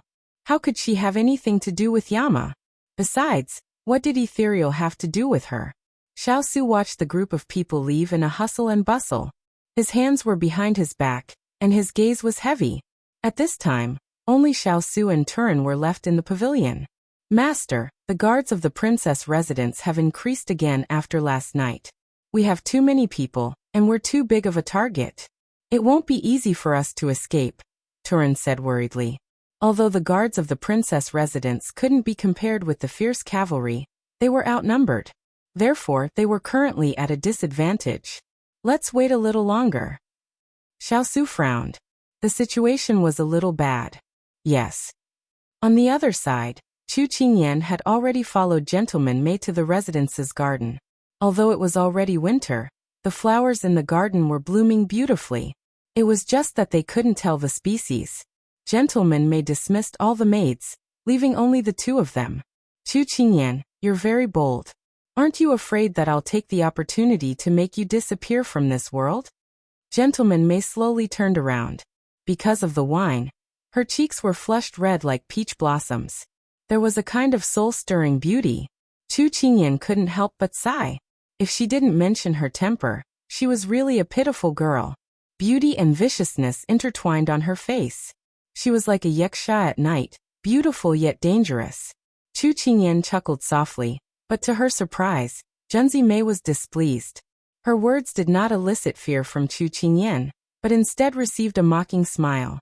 Junzi Mei felt that her dignity had been challenged. Chu Qingyan, I didn't expect you to still be able to laugh. Chu Qingyan shook her head. The princess must have been too angry tonight. Since she dared to leave her in front of the ice cube, she wouldn't dare to do anything to her. Because she cared so much about her position in the ice cube's heart, she wouldn't do anything to harm her. Princess, do you think Qingyan should be crying right now? She asked. Junzi Mei snorted. Chu Qingyan, don't be complacent. Although you are now the concubine of the King of England, don't forget that it's only for now. No one can say for sure what will happen in the future. Chu Qingyan heard this and looked at the rumored beautiful and intelligent princess. In fact, the rumors were false. This princess was beautiful and intelligent, but she was too self-righteous. However, at this time, this princess really treated her like a 10-year-old child. If she felt that she had to threaten her before she was willing to get to the point, Chu Qingyan felt that she wasn't in the mood to play with her. She still had a few pages to write. Why did the ice cube always remember these things? Couldn't he let her have some fun? Princess, if you called Qingyan here just to say these words, then Qingyan feels that you don't have to. No one can say for sure what will happen in the future. Chu Qingyan used her own words to refute her. Chu Qingyan, stop right there. Junzi Mei didn't expect that this person would dare to turn around and leave without her permission. She hadn't even started what she wanted to say, so how could she allow her to leave just like that? It seems that princess still has something to say. Then Qingyan is all ears. Chu Qingyan turned around and looked at her with a smile. Io, was this person finally going to get to the point? She was so tired of waiting. Junzi Mei walked in front of Chu Qingyan and raised her phoenix eyes. Chu Qingyan, are you relying on His Highness' love for you to not put this princess in his eyes? But don't forget, you're just a brat who hasn't even grown out her hair yet. If it weren't for the elder's decision to marry you, how could His Highness care about you? Since you feel that Qingyan isn't a threat, why does princess keep making things difficult for me? Chu Qingyan said with a smile. She had already heard these words thousands of times in Sichuan. Her ears were already growing calluses. You. Junzi Mei choked. She wanted to get angry, but when she thought of what she was going to say next, she calmed down. Chu Qingyan, don't try to anger this princess. After she finished speaking, she lowered her hands to look at the cold moon in the sky. Do you know why this princess is so certain? Because you've landed in this princess's hands right now. Chu Qingyan raised her brows but didn't reply. She knew that once this person started talking about this topic and spoke in an aggressive tone, there would be even more things waiting for her to say. Junzi Mei turned to look at her with her phoenix eyes. This princess doesn't know why you've offended so many assassins and didn't even dare to report your whereabouts to Sichuan Emperor. However, this princess knows that as long as this princess gives the order, Sichuan's people will know that you're here. Your whereabouts will be exposed and you'll be doomed. Of course, this princess isn't saying all this to threaten His Highness. This princess just wants to tell you that this princess has the ability to protect His Highness. But what about you? Other than hiding behind His Highness and enjoying his protection, what else can you do? Junzimei's mocking words resounded in Chu Qingyan's ears. She knew that Junzimei wanted to break through her defenses and make her break down. She was very clear. However, Junzimei had achieved her goal. In this past year, what she regretted the most was that she didn't have enough power to protect the people she cherished. Kind words can warm people in winter, but malicious words can hurt people in June. That was probably what she meant. Chu Qingyan stopped smiling and looked at her coldly. Junzimei smiled proudly. This princess was right. However, it doesn't matter. You were chosen to marry His Highness for no reason. As long as you leave on your own accord and conceal your identity, this princess will guarantee that you won't have to worry about food and clothing for the rest of your life. Once you leave, this princess will follow and cover His Highness no matter where he goes. I won't let him come to any harm. Isn't this a good deal? Chu Qingyan lifted the corner of her mouth. It was indeed a good deal. With her head lowered, Junzimei didn't see the mocking smile on her face. When Junzimei saw that Chu Qingyan had lowered her head and didn't say anything, she thought that she was moved. Her tone returned to its high and mighty tone. Chu Qingyan, you're the first person this princess has let go of. Usually, people who touch this princess's things have never seen the sun rise the next day. You can be considered very lucky. However, you don't have to be too grateful to this princess. This princess just doesn't want to cause any discord between His Highness and this princess. Don't worry, this princess won't let His Highness find you. Junzimei added with certainty.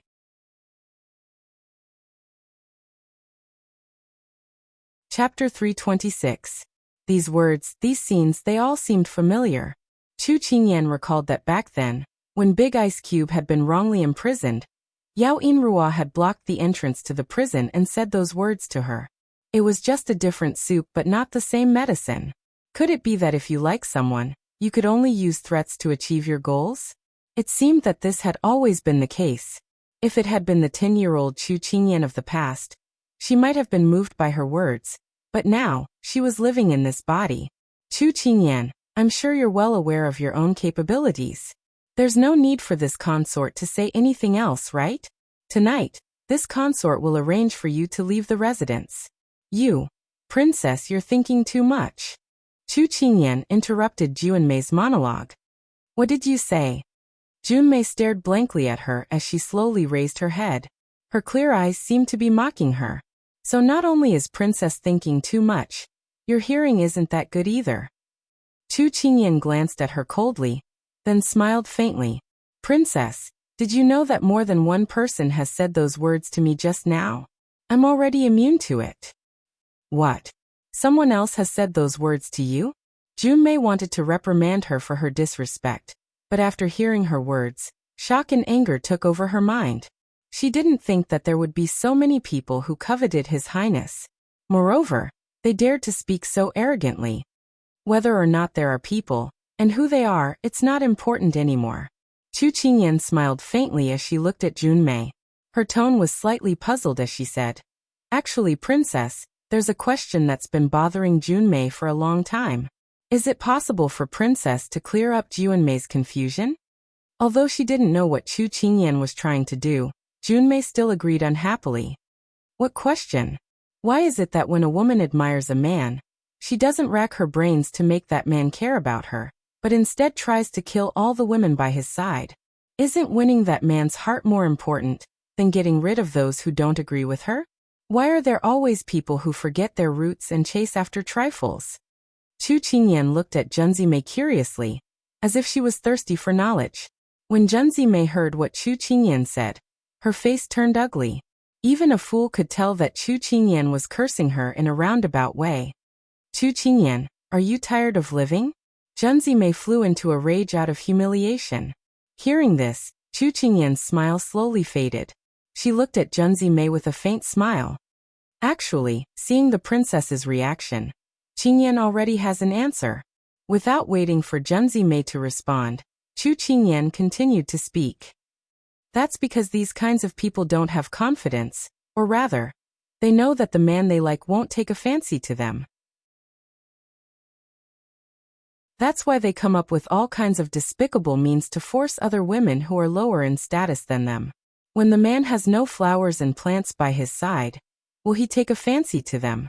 Or they can use their status to imprison him, so that he won't dare to escape even if he wants to.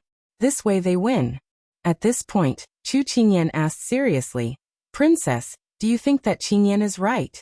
Junzi Mei's thoughts were exposed by Chu Qingyan, and her face was filled with a myriad of expressions. It was very interesting. At this moment she was speechless, but she was also angry. Chu Qingyan. Princess, Qingyan knows that my name is very pleasant to the ears. You don't have to call me that again. Chu Qingyan winked at her, her expression very mischievous and innocent. Junzi Mei was so angry that she almost vomited blood. Chu Qingyan's eyes regained their playfulness. Back to the topic just now. Princess, perhaps you can prevent future troubles by doing this, but all of this is built on the basis that your status is higher than others. Then if you think that someone has a higher status than you, a better status than you, and is richer than you, and at the same time, has taken a fancy to the man you like, then wouldn't you have to abdicate your position? There's an old saying in the Jianghu, and that is, you have to pay back what you owe. That's the principle. Junzi Mei had to admit that Chu Qingyan's words made some sense, but she wouldn't admit it. Chu Qingyan, don't be so self-righteous. Do you think that His Highness won't be moved by this princess in the future just because he hasn't? That's only because he hasn't experienced how good this princess is. If he knew this princess's feelings for him, would he still care about you? It was said that all men loved beautiful women. She was the #1 beauty in Junlan. The number of men who had fallen for her was innumerable. She didn't believe that Xiao wouldn't be moved by her. Moreover, she was the princess of Junlan. She could be said to be a match made in heaven for the lord of Junlan, a talented man and a beautiful woman. This princess is deeply doted on by imperial brother. If I marry him, it's equivalent to having the entire Junlan as his backing. In Sichuan, who would dare to look down on him? Junzi Mei's smile contained ridicule. Chu Qingyan, no matter what, you can't afford to give him this. Chu Qingyan held her forehead. Why was this princess so stubborn? No matter what she said, she would circle back to her own self-righteousness. However, she wasn't here to be a lobbyist. Princess, don't do unto others what you don't want done unto you. Do you know what His Highness wants? Junzi Mei was a little hesitant. You don't know what he wants, but you're forcing your guesses on him. Chu Qingyan smiled. This isn't for his own good. It's creating trouble for him. Judging from the various things that Sichuan Emperor had done to guard against Big Ice, if they were to form a marriage alliance with Junlan, it would put Big Ice in an even more disadvantageous position. This was because Sichuan Emperor, Consort Yu, and those people hiding in the dark wanted to get rid of Big Ice even more. Junzi Mei was dissatisfied with Chu Qingyan's preaching, but before she could find words to refute, Chu Qingyan had already spoken again, but with a trace of pity in her tone. Princess, you're self-righteous and blinded by selfishness. This is an illness that needs to be treated. Chu Qingyan left these words and turned to leave. She didn't want to waste time arguing with a person who couldn't be reasoned with no matter what she said. She originally thought that she could persuade Junzi Mei to let them leave. Unfortunately, after Junzi Mei expressed that as long as she left, she would protect Big Ice's safety, she didn't have any expectations of Junzi Mei. How could a possessive person be persuaded by her? But she had to admit that Junzi Mei's words had hit the weakest spot in her heart. She was indeed too weak. So weak that any random person could use this matter to poke at her weak spot. If she wasn't strong enough and didn't have the ability, she would work hard bit by bit. Sooner or later, she would let these people see that people who were once ants could also turn over a new leaf. Chu Qingyan, stop right there. Don't you dare leave without my order. Junzi Mei's angry words didn't stop Chu Qingyan's figure from walking further and further away. At this moment a maid walked over. Princess, His Majesty summons you to the palace. He said that he has something to discuss with you. Junzi Mei temporarily put down the anger in her heart. She was puzzled. Imperial brother never summoned her at night. What happened? So she glared hatefully in the direction that Chu Qingyan had left, then waved her hand and said, Prepare the horse. We're entering the palace.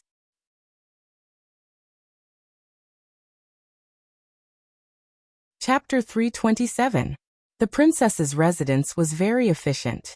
As soon as Junzi Mei walked out of the residence, the carriage to enter the palace was already prepared. Thinking that something big had happened, Junzi Mei didn't stay any longer and immediately ordered the servants to drive into the palace. Inside the Junlan Palace, Junzi Sheng played with 2 luminous pearls in his hands, but his mood wasn't on them. His gaze was deep as if he was thinking about something. At this moment, a servant entered the hall to report, "Your Majesty, the princess requests an audience." In the palace, one didn't need to report any title to know who the princess was. Only Junzi Mei had this privilege in Junlan. When the previous emperor passed away, the other princesses and princes in the palace died due to some inexplicable illnesses, accidents, or untimely deaths. There were many strange coincidences during this period.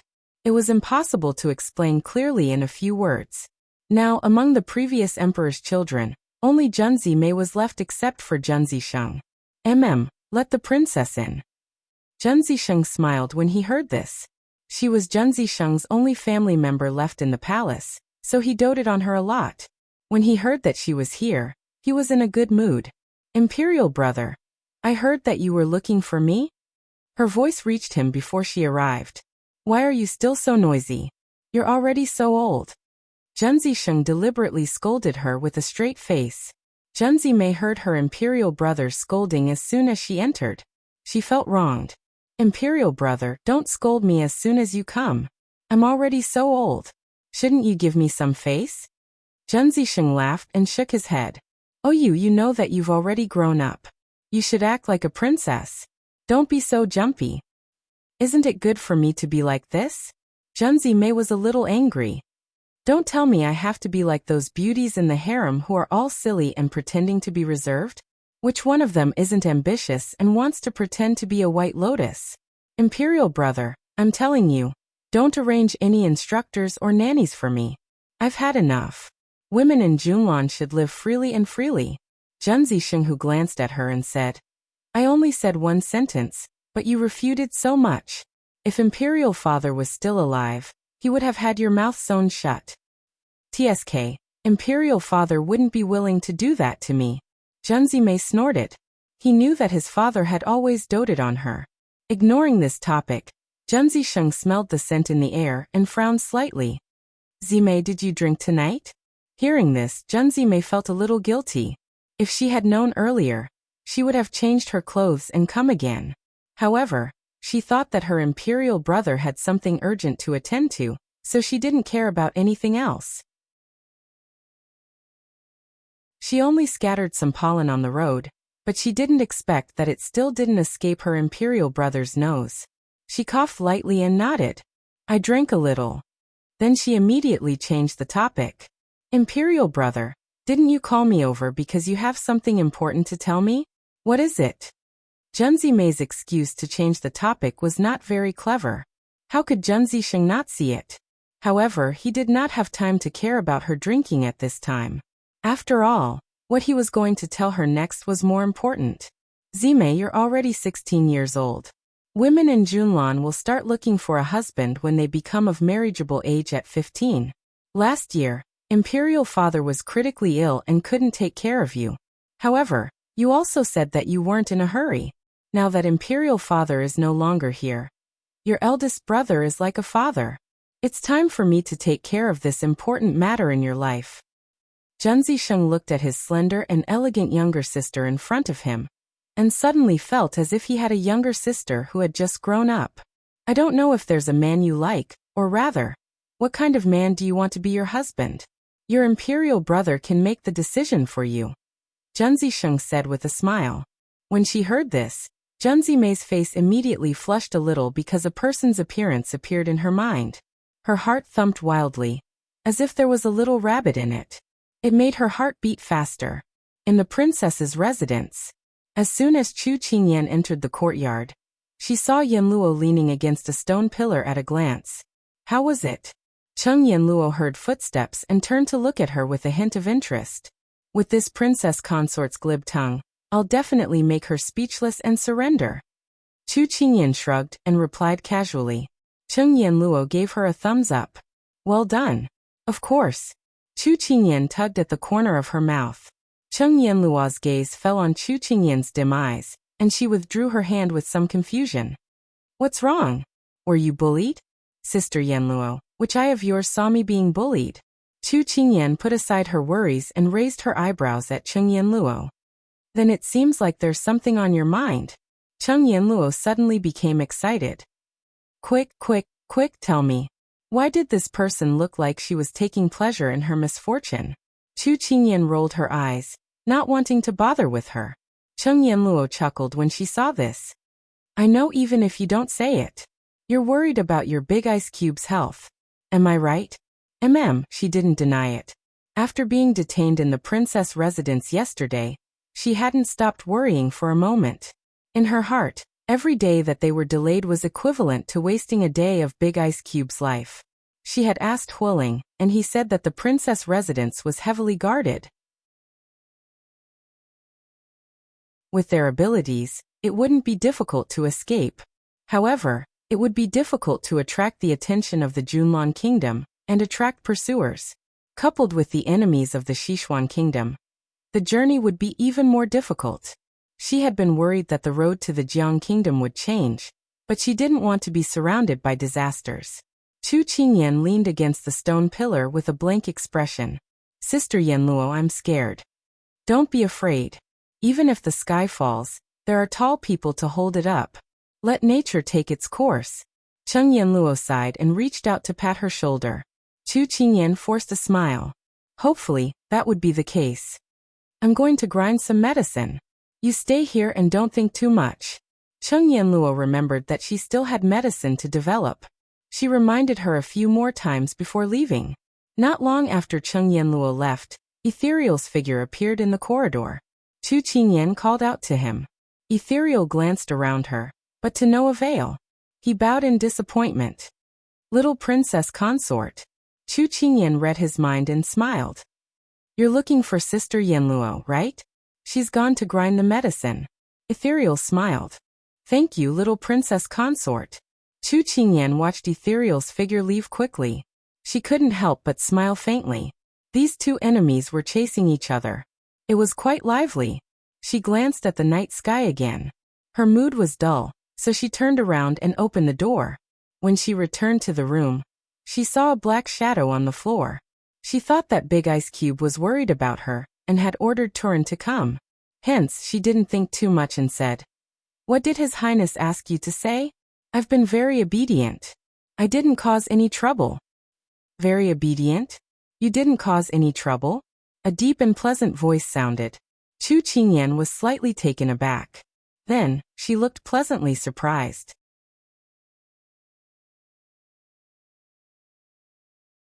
Chapter 328. Big Ice Cube. Chu Qingyan was surprised to see him here and hurried over. Aren't you being watched? How can you walk around as you please? She looked up, both happy and worried. Xiao Su looked at the little fellow in front of him and seemed to be chuckling. Although this prince can't use martial arts now, it doesn't mean that I can be restrained. Junmei wasn't in the residence, so there was nowhere he couldn't go except out of the residence. Chu Qingyan replied in a low voice. He looked alive under the candlelight, unlike the person lying in a pool of blood in her dreams who couldn't be woken up no matter how hard she tried. He was keenly aware of her low spirits. If it was any other day, she would have already pounced on him. However, she was suppressing her emotions today and didn't dare to look into his eyes. He turned and sat down in her room, beckoning her over. Come here.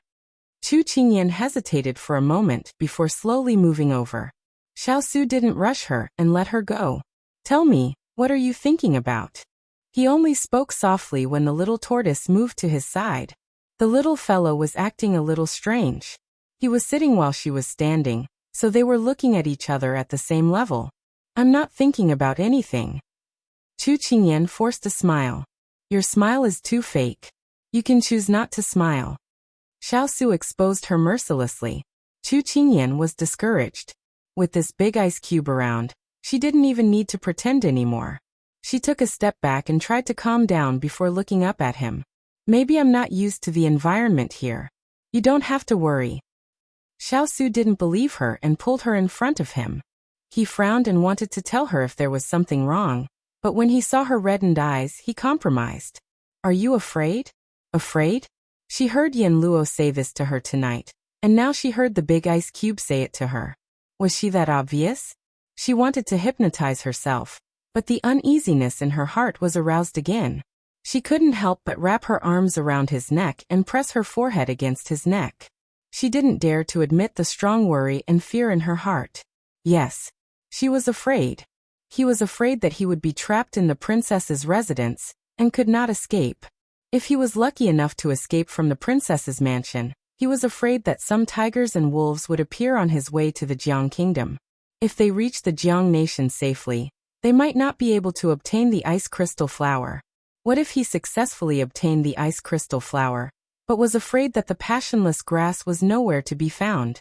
She couldn't be blamed for thinking too much. She didn't want to think so much, but she had to. Xiao Su couldn't ask what she was thinking at this time, so he could only reach out his hand and gently stroke her back, letting her hug him tightly. If this could comfort her, then so be it. Am I stupid? She asked after a moment of silence. There's no such thing as a fool on my men, he replied domineeringly. Shall I be a burden to you? She asked again. Are you itching for a beating? Xiao Su frowned and asked. No. Her face was pressed against his shoulder, her voice muffled. I won't do it again. He thought she was telling him that she would stop fooling around. I won't do it again. I won't be a burden to you anymore. And I won't be used by others to threaten you. In the Junlan Imperial Palace, the conversation between the brother and sister was still going on. Brother, I thought you knew. Although Juanmei's face was red, there was no shyness in her tone. Zhen Zisheng was a little surprised when he heard this. Are you referring to the war god of Sichuan, the King of England, Xiao Su? Junmei admitted openly with the shyness of a young girl on her face. You haven't mentioned him in the past 6 months. I thought you had forgotten about him, but I didn't expect that you.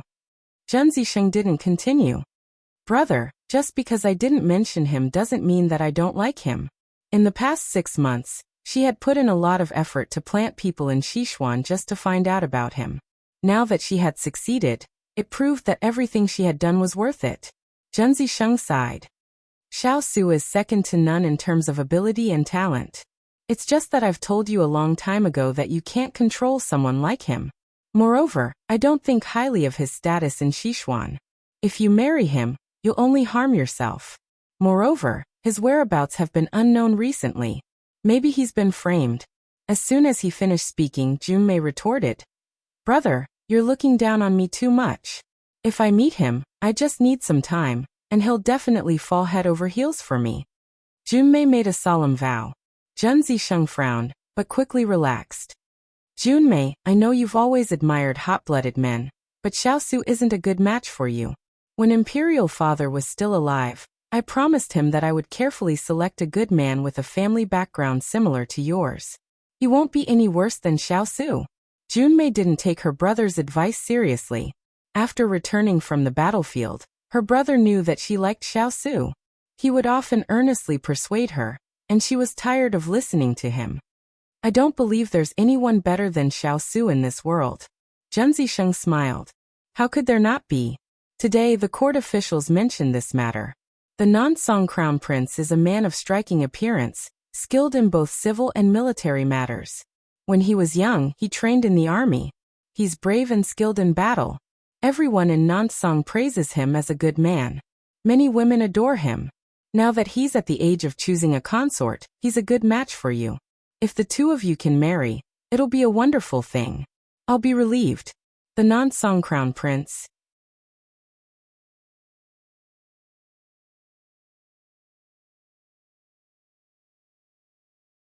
Chapter 329. The little fellow lay on his body for a long time, but she didn't say why.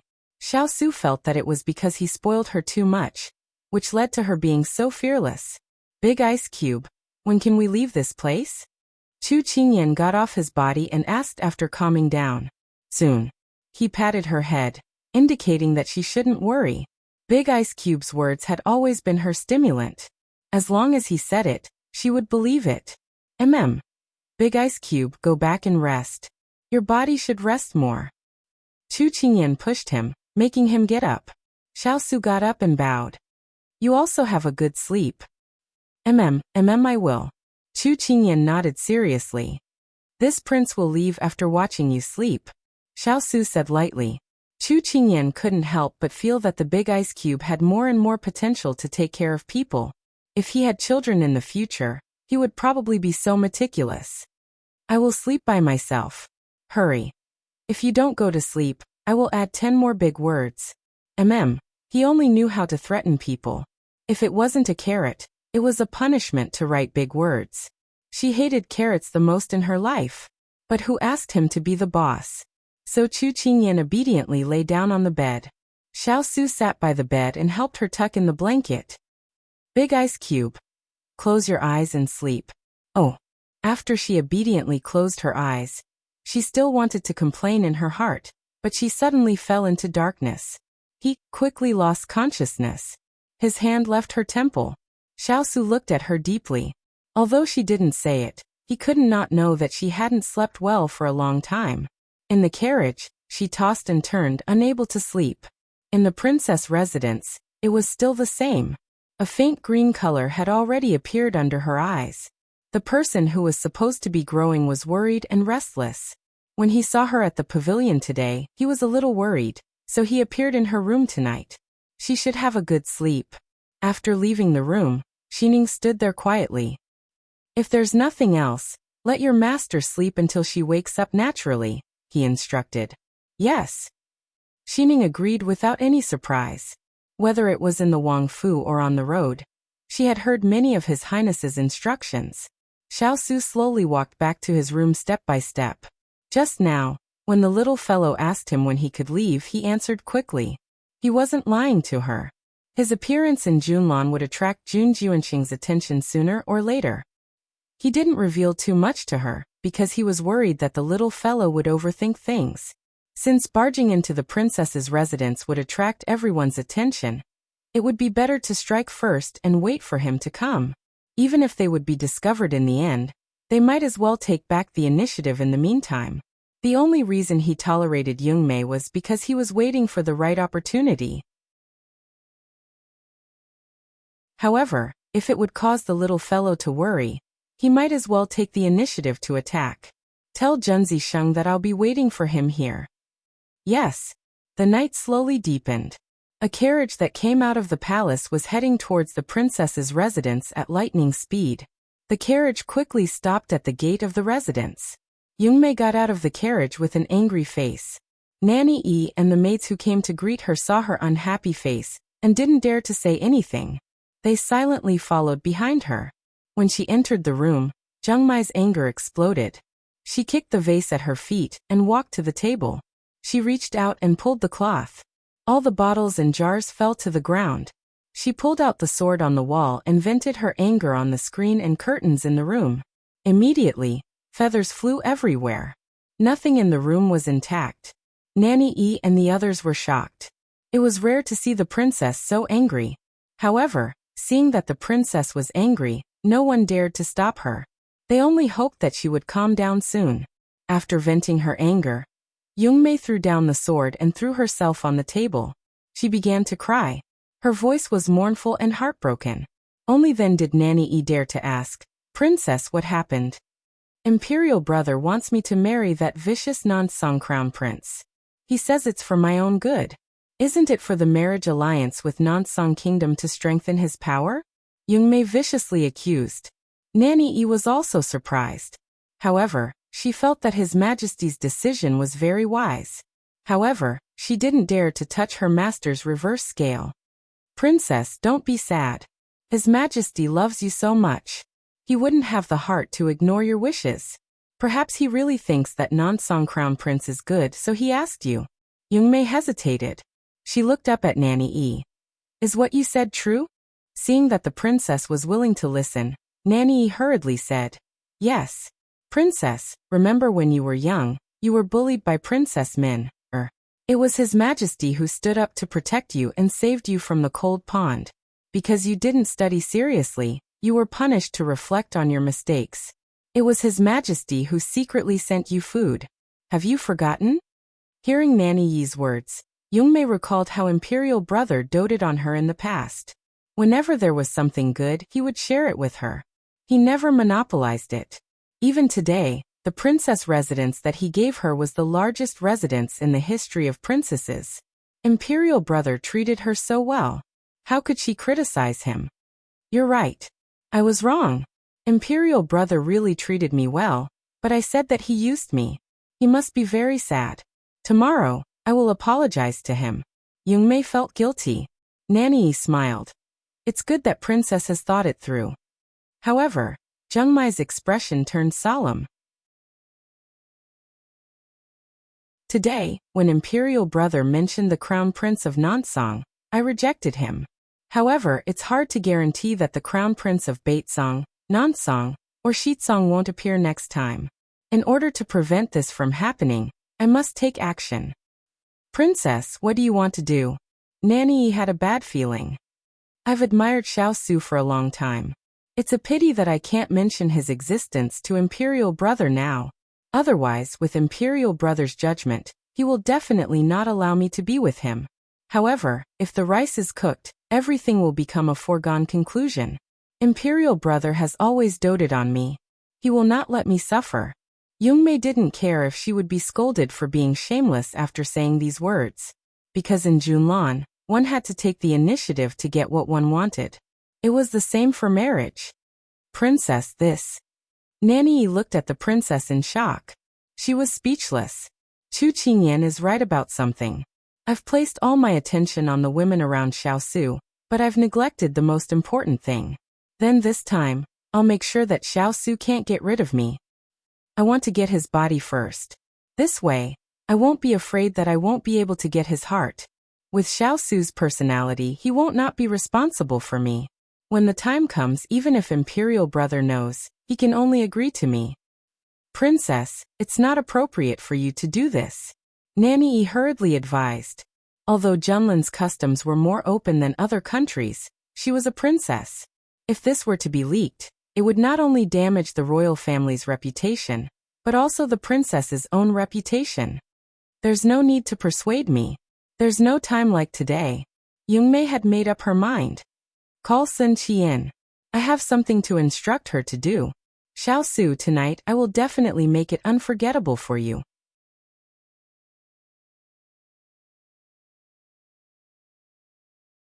Chapter 330. The night gradually deepened. In a luxurious and magnificent room, a thin and small figure walked in under the lead of a maid. It was a person hidden in a white cloak. His entire body was covered tightly, and his face could not be seen. Only a pair of eyes could be seen. His gaze seemed to be empty and emotionless. It was as if as long as one looked into his eyes, a cold aura would rush towards them. Princess, I heard that you were looking for me. The voice was neither male nor female, and it was hard to tell if it was real or fake. Junzime turned around. That's right. I have something important to discuss with you. As soon as she finished speaking, Junzime looked at Nanny Yi. Nanny Yi received her gaze and understood. She immediately led all the servants away. When only the two of them were left in the room, Junzime walked in front of him and spoke. I want the medicine you've newly developed. Sun Qi's voice was calm, and he was not surprised. You want to use aphrodisiac? That's right. Junzime did not have the shyness that a woman should have and admitted it generously. This subordinate understands. This medicine needs to be prepared on the spot to achieve the best effect. This subordinate will prepare the medicine first, Sun Qi replied. He did not ask who this medicine was for, because dirty things were never uncommon in the royal family. And this aphrodisiac was the most potent medicine he had studied so far. It was also the least harmful to the body and had the best aphrodisiac effect. Okay, how long do you need? An hour. Okay, I'll wait for you. You may leave. Yes. After Sun Qi left, Junzime sat on the chair, feeling slightly shy. She had missed him for 2 years, and he was finally here. Junzime reached out and touched her face. She had grown up and was no longer the little girl back then. She could finally become his woman. Then, she seemed to have thought of something and summoned Nanny. "Princess, you called for me?" Nanny came in. "Yes, I want to bathe and change my clothes. Also, order someone to go down and tell the King of England that I have something important to discuss with him in an hour." Junzi Mei's eyes were like water. It was as if her heart could not help but beat faster at the mention of him. Nanny originally wanted to persuade her to think twice before acting. Unfortunately, when she saw that her princess was already deeply in love, and was worried that she would be scolded instead of persuading her, she gave up on that thought, and went to prepare in a low voice. In the Luoyang courtyard, Xiao Su received the servant's notice and raised his eyebrows slightly. "Go and report to the princess that it's already late. We'll talk tomorrow." The maid smiled and said, "My princess said that this matter is very urgent. It concerns your highness leaving Junlan. If we miss the opportunity, she might change her mind one day." Xiao Su pondered for a moment and finally agreed. "This prince will wait for her." "Yes." The maid left with a smile. After the princess left, Turin stepped forward and asked with a puzzled expression, "Master, why do I feel that the princess didn't come here with good intentions in mind?" "It doesn't matter if she has good intentions or not. Since she has brought it up, then this prince will make things clear to her. It would be best if she can let us leave. If she can't, then we will act according to the original plan," said Xiao Su calmly. He originally wanted to wait for Jun Zixing to find him, but this move of his was dangerous. If Jun Zixing found out about his whereabouts, he was afraid that he would be held back for some time. However, if Jun Zixing was willing to let them leave, that would be the fastest shortcut. He felt that regardless of whether he succeeded or not, tonight might be a turning point. Sun Qi returned to his medicine refining room. After closing the door, there was only a slightly bright oil lamp inside. "You're back." A low coughing and panting voice sounded. Sun Qi turned around and looked at the person lying on the bed. He chuckled softly. "Junior sister, do you know what news I received when I went to see the princess just now?" "What news?" The person on the bed coughed slowly and asked. "Eldest senior brother's good daughter and good disciple have been detained in the residence by the princess." Sun Qi clasped his hands behind his back and smiled creepily. The person on the bed was slightly stunned. Then, she revealed a hint of hatred that did not match her delicate face. "That's really good news. Then what does ninth senior brother plan to do?" Back then, Master favored eldest senior brother, and wanted to pass on the sect to him wholeheartedly. He had never treated us fairly. Back then, because we stole a medical book, eldest senior brother reported us, and chased us out of the sect. Then, we began to wander the pugilistic world and lived a wandering life. If it weren't for eldest senior brother, how could we have ended up like this today? Although his whereabouts are unknown, a father's debt must be paid by his son. Since his daughter and disciple are here, then a debt of blood must be paid in blood. Sun Qi smiled coldly. "The princess wants to drug Sichuan King of England. We'll beat her at her own game, and take the opportunity to poison his good daughter and good disciple." At this point, he lowered his head and caressed the face on the bed. "It's just that I'll have to wrong you. From today onwards, you'll have to run for your life again. The princess's residence is just a temporary habitat. Princess Zimei is vicious and not easy to work with. Sooner or later, she'll have to leave. It's my body that's causing you trouble." The woman on the bedside. "You don't have to blame yourself. I've never treated you as a burden," Sun Qi said gently. However, his tone changed and instantly turned cold. "Junior sister, what kind of death do you think I'll give his good daughter?" "Naturally, she'll be unable to live or die." The woman on the bed gritted her teeth. "Haha, good idea.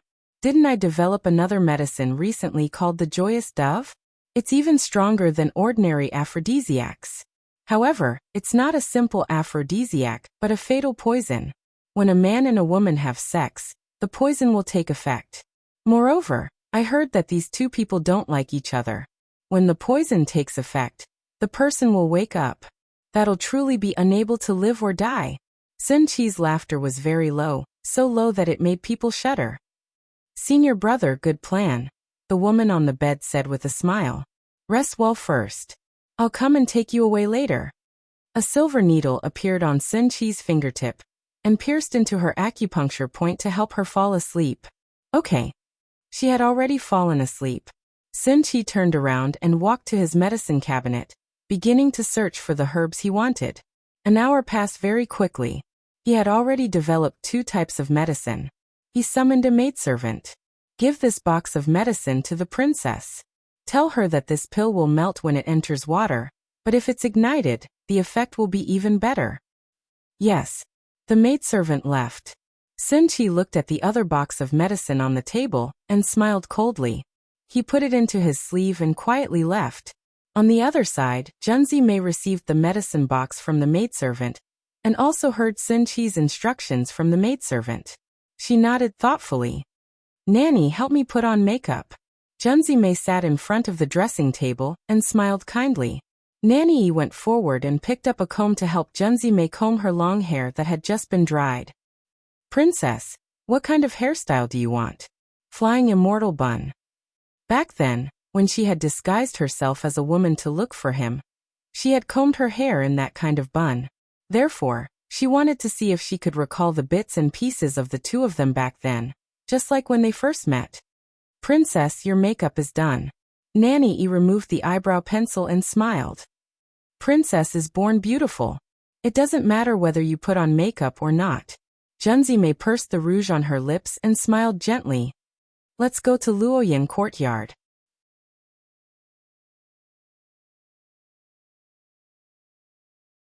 Chapter 331. In the Luoyan courtyard. Xiao Su held a book in his hand as he sat on a chair and read it seriously. Suddenly, a series of footsteps approached the room. His eyes moved, but he didn't react. He continued to flip through his book. After a while, there was a light knock on the door. Your Highness, our princess has arrived. A maid reported through the door. Come in. Xiao Su had just put down his book when the door opened. The first one to enter was not Junmei, but her 2 maids. Junmei waited until the 2 maids stood on either side of her, before she stepped over the threshold. She was wearing a fox fur cloak, and her entire body was covered in frost. After entering, she casually untied her cloak, and one of the maids took it from her and stood there quietly. Mingyue set the table. Junmei ordered. Yes. A maid stepped forward and lifted the food box in her hand. She took out the pastries and sake and placed them on the table. Another maid took an incense burner and lit it before placing it beside the candlestick. Junmei glanced at the incense burner, and a strange smile appeared in her eyes. Then she waved her hand and said, You may all leave. I have important matters to discuss with the King of England. Do not disturb me unless instructed. Yes. All the maids retreated. Xiao Su sat on the chair like this. After watching Junzi Mei toss and turn, he spoke unhurriedly. Princess, you sent someone to inform me that you wanted to discuss this prince's departure from Junlan. You can speak now. Junmei smiled and walked up slowly. Your Highness, there's no hurry. It's such a good night with warm wine and side dishes. Why don't we talk while eating? Xiao Su looked at her deeply. I hope the princess won't play any tricks. Why would I? Junmei smiled innocently. Although Zimei used unusual means to invite you and your subordinates into the residence, I didn't treat you badly. Xiao Su didn't reply. Junzi Mei continued. Your Highness, you don't know, but ever since we parted on the Luoyan slope that day, Zimei has missed you very much.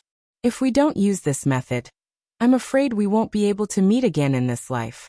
If there's anything I don't do well, I hope your Highness can forgive me. Xiao Su glanced at the snacks and sake on the table and said calmly, If you want to apologize, this prince has already received it. Now we can get to the point. Junzi Mei cursed in her heart. Why was this person so stubborn? However, she quickly calmed down because now was not the time to debate with him. What she needed was time.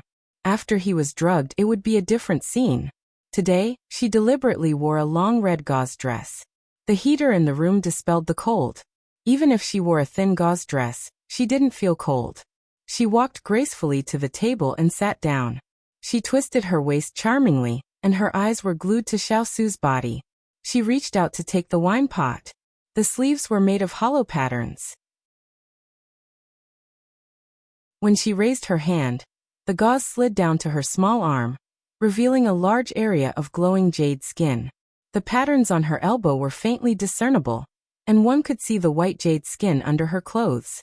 The most beautiful words of love were said without hesitation, and the most beautiful seduction was half hidden and half exposed. She poured 2 full cups of wine, pushing one in front of him, and keeping the other in her hand. She smiled brightly. Her face wasn't as infatuated as before, but the natural and unrestrained manner of a princess. Your Highness, it's fate that we met. Perhaps after today's meeting, there won't be another day. This cup is for you being merciful back then, and not making things difficult for me. 2 grabs and 2 releases. He didn't let her embarrass Junlan. Xiao looked at her and didn't say anything. Junmei knew what he was worried about. She drank all the wine in the cup and said to him, I didn't poison you. You can rest assured. I entered the palace today. Imperial brother already wants to see the crown prince who betrothed me to Nansong Kingdom. The emperor's words can't be changed, so I can't make things difficult for you to stay in the princess residence. Tomorrow, I'll send someone to send you to the border of Junlan. Your Highness, what do you think? The poison wasn't in the wine, but the wine could be aphrodisiac. Sun Qi had said that when a person was drugged with aphrodisiac, adding a little wine would make it even more enjoyable. She believed that the aphrodisiac fragrance spreading in the air was enough to make him dizzy. This prince wishes princess a good son-in-law. Xiao picked up the wine cup. And in this room, Sun Qi had already arrived at the courtyard where Chu Qingyan and the others lived. He had already asked the servants about the location of their rooms. He successfully found Cheng Yanluo's room. At this time she wasn't there. He walked to the table, and the medicine box in his sleeve slipped into his hand. He opened it and took out the pills inside. Then he pinched the lid of the incense burner and threw the pills in. Then he quickly closed it. At this moment, footsteps approached. Without thinking much, he turned and went out through the window. As soon as he went out, Cheng Yanluo pushed open the door. She didn't like to close the window during the day. Now that she was back, the cold wind blew, so she went forward to close it. But as soon as she turned around, she smelled a faint fragrance in the air. Strange, she didn't have any incense. Where did this fragrance come from? Suddenly, she felt a little dizzy. Sun Qi's back was facing Cheng Yanluo's room.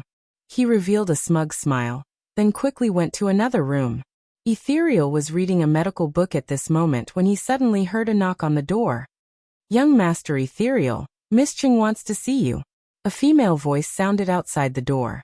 When Ethereal heard this, he was a little surprised. Xiaoyan had been ignoring him recently, and had never taken the initiative to look for him. Why did she suddenly want to see him tonight? Did she say what she wanted to see me about? Ethereal didn't move and asked hesitantly. Miss Cheng didn't say. She only said that it's up to you whether you want to go or not. The female voice sounded again. This servant will take her leave. Before Ethereal could react, the servant had already left. If someone was outside, they would definitely be scared out of their wits. A person covered up tightly was actually imitating a woman's voice. Ethereal didn't think much and got up to open the door. By this time, the messenger servant was already gone. He sighed inwardly. She ran so fast. However, the weather was really cold. If she didn't run faster, she would die from the cold.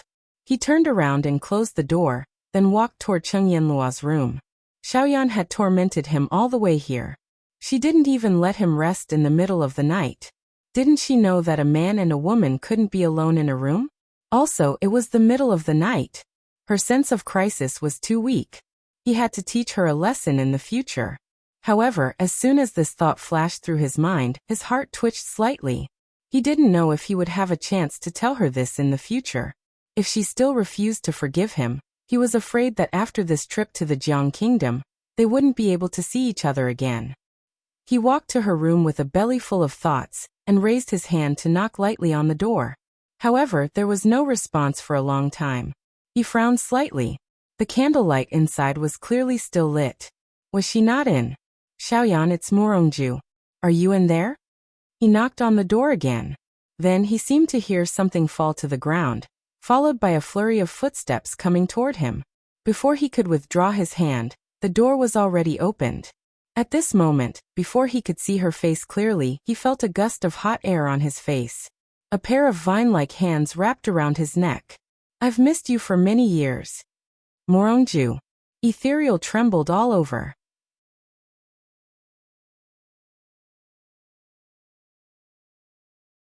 Chapter 332. Ethereal looked down at the person in his arms in disbelief. She had bright eyes, a face as beautiful as peach blossoms, and willowy eyebrows. "Xiaoyan, you haven't smiled at me like this in a long time."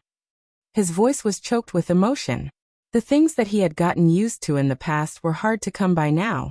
He had once asked himself that if he was given another chance, he would definitely cherish her from back then. He would minimize the damage. He would not hate her when they met again in the future. "If you like it, I can smile at you like this every day. How about that?" Cheng Yanluo pressed her face against his chest. Her tone was not as direct and vicious as before. Instead, it was shy like a young girl. Ethereal was a little nervous. "Are you finally willing to forgive me?" For a long time, ever since they had reunited, he had been trying to make up for his mistakes. However, she had always turned a blind eye to him. Just when he was about to lose his courage, she suddenly stopped and waited for him. It was as if everything was not real. She suddenly smiled, her voice low. Because her voice was too soft, Ethereal Spirit couldn't hear her clearly and couldn't help but lower his body. At this moment, a force pulled him in from outside the door. He wasn't paying attention and was brought into the room by her. Following the sound of the door closing, a domineering declaration sounded at the same time. "If you tonight," she whispered a few words in his ear and smiled, "I'll forgive you." Ethereal was stunned. Although he had never interacted with a woman after leaving the sect, there was no man who did not understand her words. He was surprised, shocked, and in disbelief. These words actually came out of Xiaoyan's mouth. He suddenly felt that something was wrong with her tonight. He wanted to pull her aside to check on her, but the moment his hands touched her shoulders, he looked down and saw her fingers on his belt. Although his clothes were still intact, he immediately grabbed her fingers and pulled her into his arms. He closed his eyes and exhaled deeply. When he opened his eyes, he asked her, "Xiaoyan, what's wrong with you today?" Cheng Yanluo had completely lost her mind. When she heard his question, she smiled. "I'm fine. I'm just a little hot." Hot. Ethereal felt more and more that something was wrong. However, because her back was facing him, he could not see the expression on her face. As a result, he could not see her mesmerized eyes. "Did you catch a cold?" At this time, Cheng Yanluo was getting impatient. However, her body was restrained by him, and she couldn't move. She frowned. On the way to Jiang country, he had been following her without a word. She was getting impatient. She scolded him and he accepted it all. He had never been calculative with her. She had always thought that between the two of them, she was the most domineering. But now, she realized that she couldn't even retaliate when she was in his hands. So, in the past, it was really him who had tolerated her. But that momentary clarity disappeared. "However, you have Zhang Liang's stratagem, I have Liang's ladder." She smiled slyly. He didn't hear a reply from the person in his arms. Although he felt that something was wrong, he didn't care. Instead, he moved his fingers and wanted to take her pulse. She was now speaking incoherently, and her body was as hot as a stove. He wanted to see if she was muddle-headed from the fever. If he didn't let her, based on her previous personality, she would never do such a thing even if she was beaten to death. But just as he was about to feel her pulse, he felt a warm sensation on his cheek. He was startled. His fingers that were about to take her pulse subconsciously loosened slightly. The two hands broke free and easily let go. "Xiaoyan, you, senior brother." Ethereal instinctively reached out to grab her. However, when she called out his name, he was stunned. For a long time, he did not hear her call him senior brother. However, after a moment of distraction, he heard the sound of clothes falling to the ground. If he still could not sense that something was wrong, his years of learning medicine would have been in vain. He quickly grabbed her hand and locked it behind her back. His eyes narrowed as he looked around the room. Soon, he noticed an extremely faint sweet smell in the air. This made him somewhat stunned. No wonder he felt that something was wrong with his body. Fortunately, he always carried the spirit-sobering herbs with him. Otherwise he would have been poisoned. He lowered his head and said solemnly, "Xiaoyan, do you know that you've been drugged?" "What?" She acted as if she did not hear him. Ethereal sighed inwardly. She had inhaled too much of the medicinal fragrance. How could she listen to him? Thus he restrained the struggling Cheng Yanluo with both hands. He quickly walked to the window and opened it. In an instant, a gust of cold wind blew in. At the same time, it blew away the fragrance in the air. He turned around and looked around. Soon he found the incense burner. He immediately opened the lid and poured in some tea to extinguish it. After dealing with all this, he finally had the mood to deal with the person in his arms. "Senior brother, what are you looking at?" she asked curiously, like a little girl who did not know much about the world. Ethereal looked away and coughed lightly. He avoided the topic and answered, "Xiaoyan, wait a moment. I'll cure you of this medicine." Sun Qi thought that no one could cure the medicine he had developed. Moreover, in his eyes, eldest senior brother was honest and loyal. The disciple he had nurtured was only full of the heart of a doctor. He did not understand these unorthodox aphrodisiacs at all. Even if he did, he would not be able to cure the top-grade medicine he had meticulously developed. However, what he did not know was that although Ethereal had studied medicine in the sect, after he left, he had studied all kinds of tricky and strange poisons, including aphrodisiacs. Because he was the Lord's personal doctor, he had to take care of everything. Therefore, because of this, his plan tonight was going to fail. Ethereal's medicine was in the room. He needed to get it, but he was worried about leaving her alone in the room. Hence, he tapped her acupoints and ignored her fiery eyes. He bent down, picked her up, and walked towards his room.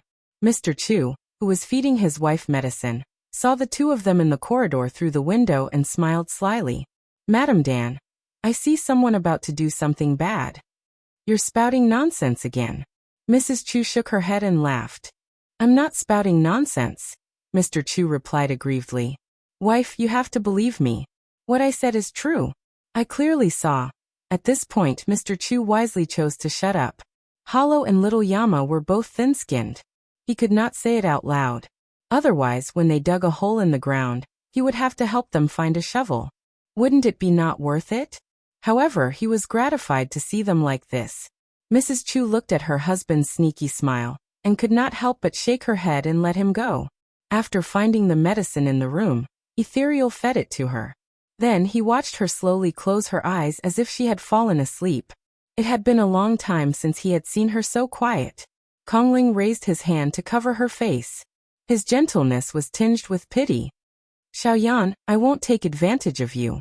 Even if I have to, I want you to be willing."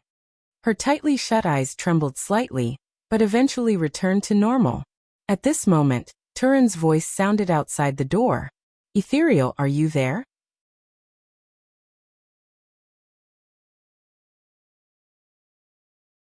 Chapter 333.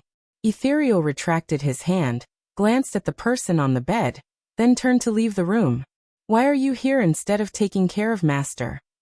Ethereal's tone was doubtful. Turin glanced at the disheveled Hualing, his eyes filled with confusion. "What are you doing?" Hualing followed his gaze and saw that he hadn't tidied up his clothes properly.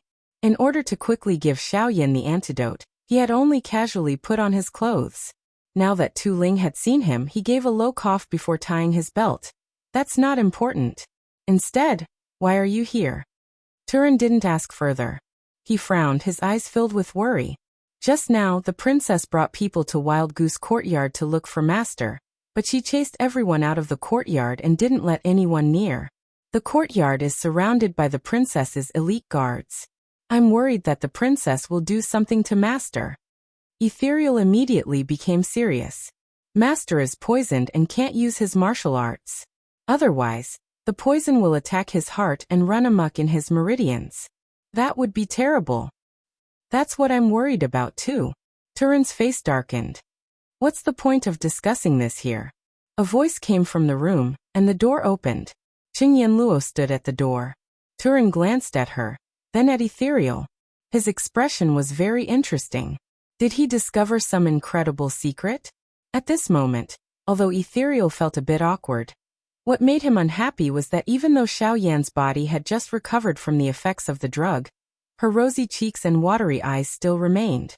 He didn't want other men to see this side of Xiao Yan. "Why did you come out?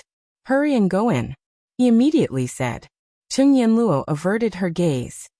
"Why do you care? This isn't my room. What right do you have to let me in? You." Ethereal was at a loss for words. Qingyan heaved a sigh of relief in her heart, and put on a serious expression. "Since you're worried about your master, why don't you look for your little princess consort to discuss it instead of being at a loss here? Otherwise, it'll be a waste of time." Turin felt that she was right, so he nodded, turned around, and walked quickly to Chu Qingyan's room. Qingyan also stepped out of the door, and was about to follow Turin when Ethereal stopped her. "Xiao Yan, go back to your room and rest.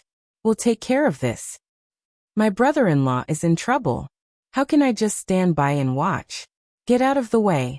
Qingyan glared at him and said seriously. The corners of Kong Ling's mouth twitched.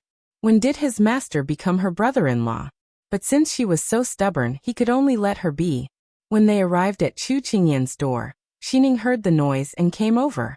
When she saw Turin and the others, she couldn't help but smile.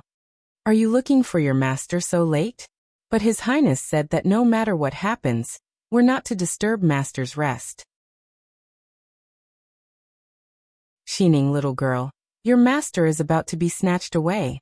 How can she still sleep?" Qingyan patted her shoulder. "If anything happens, I'll block it. You open the door." Although Xining was a little confused, she quickly opened the door. In her master's heart, Miss Chung was a good friend. The moment Qingyan entered the room, she saw Chu Qingyan sleeping peacefully. She called out to her a few times, but Chu Qingyan did not respond.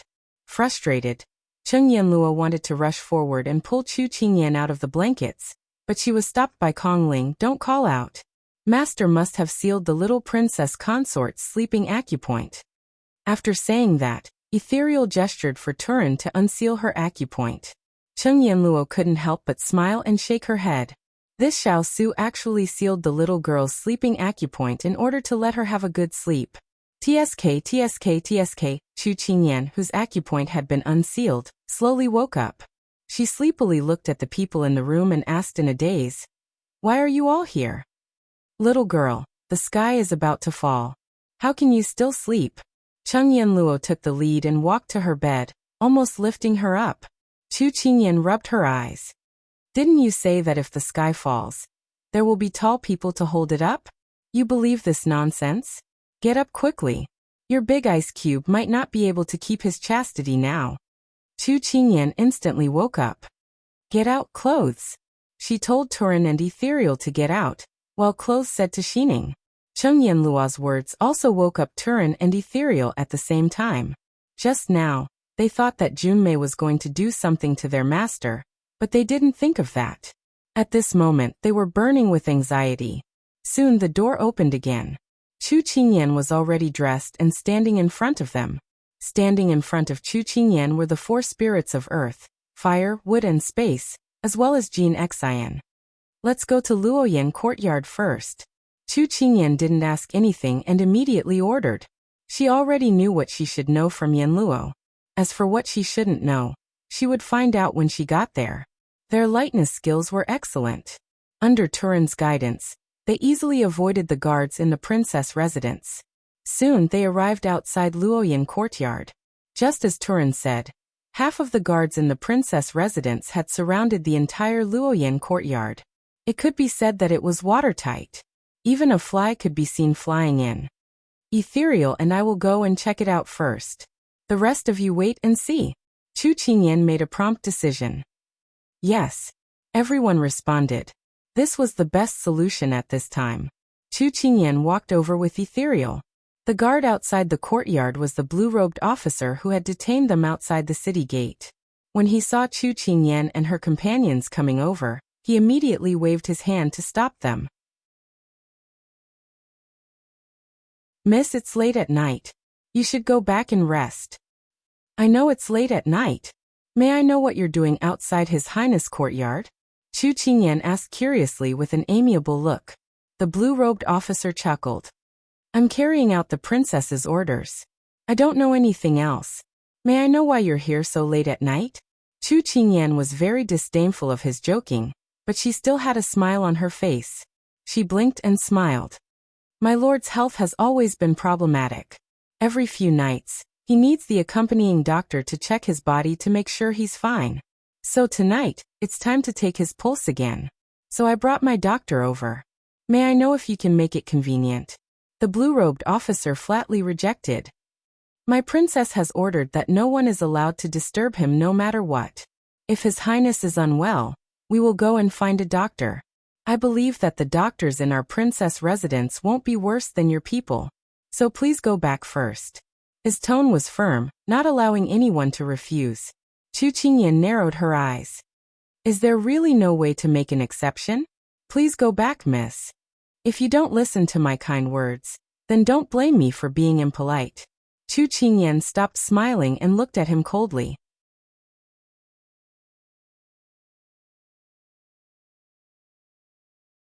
Chapter 334. What did you say?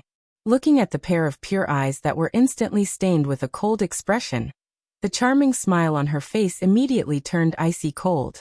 The aura that emanated from her small body forced him to take a step back. The blue-robed officer was stunned. Then he realized that this person had said something disrespectful and immediately became angry. Chu Qingyan curled her lips and didn't say anything. Instead, she stretched out her leg and kicked the officer. The officer didn't expect her to know martial arts, and didn't expect her to suddenly attack. His entire body was kicked back a few steps. Fortunately, his subordinates behind him protected him. You stinky girl, go and capture them all. The blue-robed officer flew into a rage out of humiliation, and roared out the order. As soon as he said this, the Xiao cavalry that followed Xiao Su to Junlan appeared. The soldiers that just came up were pierced by their swords. Kill without mercy. Chu Qingyan coldly ordered. Daring to steal my family's big ice cube. Those who block me kill. Yes. The Xiao cavalry replied in unison. Their killing intent was like a rainbow. Although there were many soldiers in the princess residence, the Xiao cavalry's advantage was that each one of them was an elite that could fight against 100. Turin and Hualing opened the path in front and Jin Xian brought up the rear. Chu Qingyan quickly broke through the first line of defense. Although the three of them had never worked together before, they showed a strong tacit understanding at this time. The second line of defense was broken. The door of the Luoyan courtyard was opened by them. But what was aimed at them was a gloomy arrow formation. Chu Qingyan's patience had reached its limit. She snatched the sword from the princess residence's soldier and kicked him away. Then she flew towards the arrow formation. Turin and the other two saw this and quickly followed. At such a close distance, it was impossible to aim at the target. Chu Qingyan took advantage of these people's confusion to cut their bowstrings. Pung pung pung. The bowstrings were broken. Don't think that she was a vegetarian during this time. After the big ice cube was poisoned, she had already picked up the swordsmanship that she didn't continue practicing. It was just that she didn't fight, but it didn't mean that she was easy to bully. Chu Qingyan didn't stay any longer, and immediately went to the bright room in the courtyard. Turin and the others were surprised by the little princess' progress, but now wasn't the time to sigh. The most important thing was to help the little princess deal with these problems, and let her safely go find their master. Jinxin, go and help the young consort. Junmei has been practicing martial arts since she was young. I'm afraid that the young consort is not her match. Tu Ling pulled out the sword from the soldier's body, and turned to speak to the people who were trying their best to kill the enemy. All right. Jinxin didn't say anything else and followed behind his master. Of course. Of the room of the loof. Of the room. Her eyes widened. The moment Chu Qingyan entered the room, she felt a gust of cold wind. She looked over, and saw that the curtains were blown up by the wind. Soon, she saw the big ice cube sitting on the chair safe and sound. She sighed in relief and quickly walked over with her sword. Big Ice Cube, are you okay? She asked worriedly. At this moment, Xiao, who had his eyes closed, slowly opened his eyes. Apart from his pale lips, there was nothing wrong with him. I'm fine. I used a bit of vital energy and felt a little weak. Looking at the little fellow's worried face, his eyes softened. Chu Qingyan nodded. That's good. Where's Junmei? Wasn't she here? Why didn't she see her? Xiaosu's eyes were cold. On the ground. Chu Qingyan followed his gaze and saw a big roll wrapped in a quilt on the ground. Except for the exposed black hair, it could be said that she was wrapped from head to toe. You tied her up? Chu Qingyan was a little surprised. She's too ugly. I can't bear to look at her. So I wrapped her up. Xiaosu's tone was full of disdain. Chu Qingyan felt that the Big Ice Cube, who had a sharp tongue, was too handsome and cute. She liked it. But when she thought of Yen Luo's words, she immediately stopped smiling and looked him up and down. What are you looking at? Xiaosu raised his eyebrows. I'm looking to see if you've been taken advantage of. Chu Qingyan pouted. My taste isn't that bad. Xiaosu didn't think much of it. Chu Qingyan couldn't help but want to praise the Big Ice Cube. She liked his sharp tongue very much. At this moment, Jean Xian had dealt with the guards outside and immediately entered the room. Master, what's the situation? Tell the people outside that their princess has been subdued. If they want her to live, they should obediently put down their weapons and stay outside the courtyard.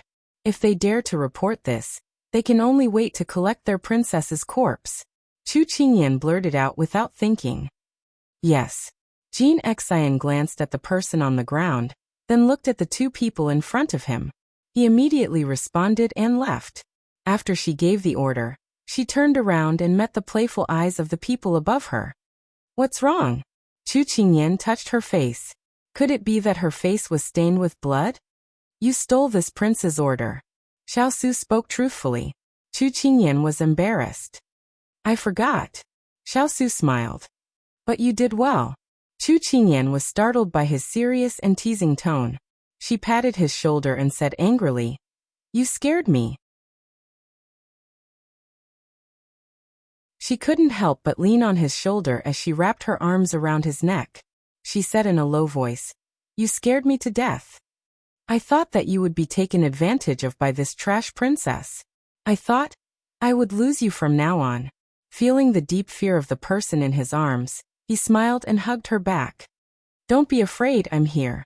This kind of rising and falling heart was really too torturous. Chu Qingyan sighed faintly. Big Ice Cube, tie me to your belt in the future. That way, I won't always be frightened. As soon as she said this, she didn't hear his reply. Instead, she heard his chest tremble slightly and the chuckle above her head. It seemed like the Big Ice Cube was in a very good mood. This really wasn't fair. The sounds of fighting outside disappeared and chaotic footsteps could be heard.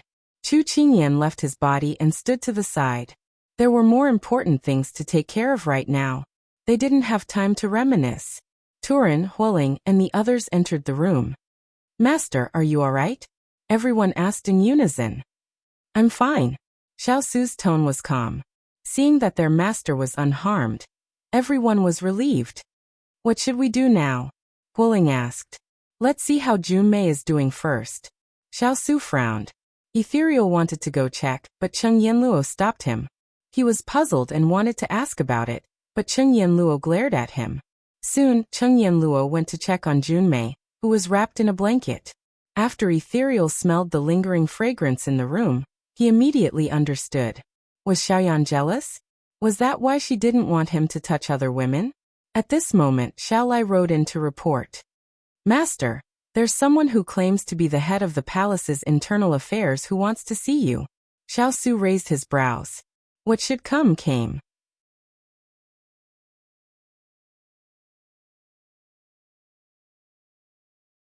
Chapter 335. The head steward of the palace? Chu Qingyan frowned. They had taken so many precautions so that their whereabouts would not be exposed. However, they had not expected that they would be discovered so quickly, and on the second night after they had entered the princess residence.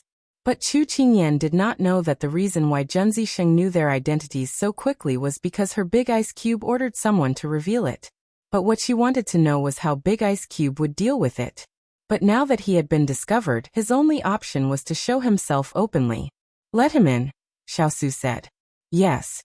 Soon, there was a sound of footsteps, followed by a beardless man wearing a dark gray eunuch uniform. His gaze searched around the room for a while, and when he saw the person sitting on the main seat, he immediately bowed with a smile. "This old one, Lao Bai, greets His Royal Highness." Chu Qingyan glanced at this person, and the smile on her face was just right.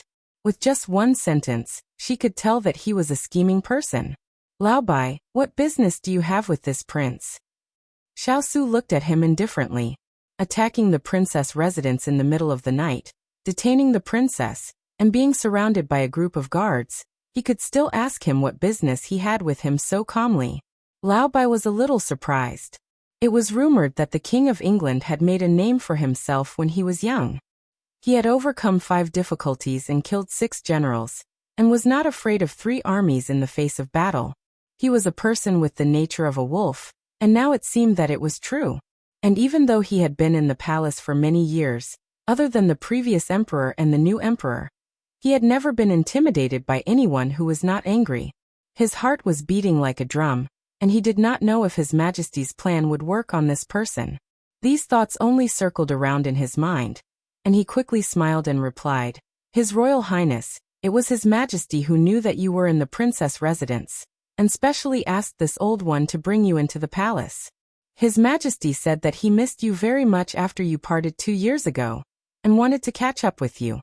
The carriage has already been arranged outside the residence." Xiao eyes flashed with a trace of ridicule, but his tone remained calm. "How would I dare not respect you?" Seeing that Xiao agreed, Lao Bai finally let out a sigh of relief. He turned to look at the princess who was lying on the ground, and couldn't help but twitch the corner of his eyes. Although he had heard that the princess wanted to do something to Prince Ing, but to treat a princess like this, and the person in front of him still looked so carefree, Lao Bai felt that Princess Zime had encountered a stubborn rock. He lowered his head and asked, "Your Highness, may I ask what the princess is doing?" Xiao didn't answer. Cheng Yanluo, who had finished examining Juanmei's body, stood up and replied in disdain, "Your princess has been poisoned. It's a type of poison that will make her pounce on any man she sees. Fortunately, nothing happened. Otherwise, I'm afraid she would have died." "Miss, what do you mean?" Lao Bai was shocked. Not only him, even Chu Qingyan, Xiao and the others were surprised. "It's very simple. Someone wants to kill your princess and the King of England." She walked to the incense burner, opened the lid, pointed to the incense that had not yet burned out, and said slowly, "This incense is not an aphrodisiac, but a poison that can kill people.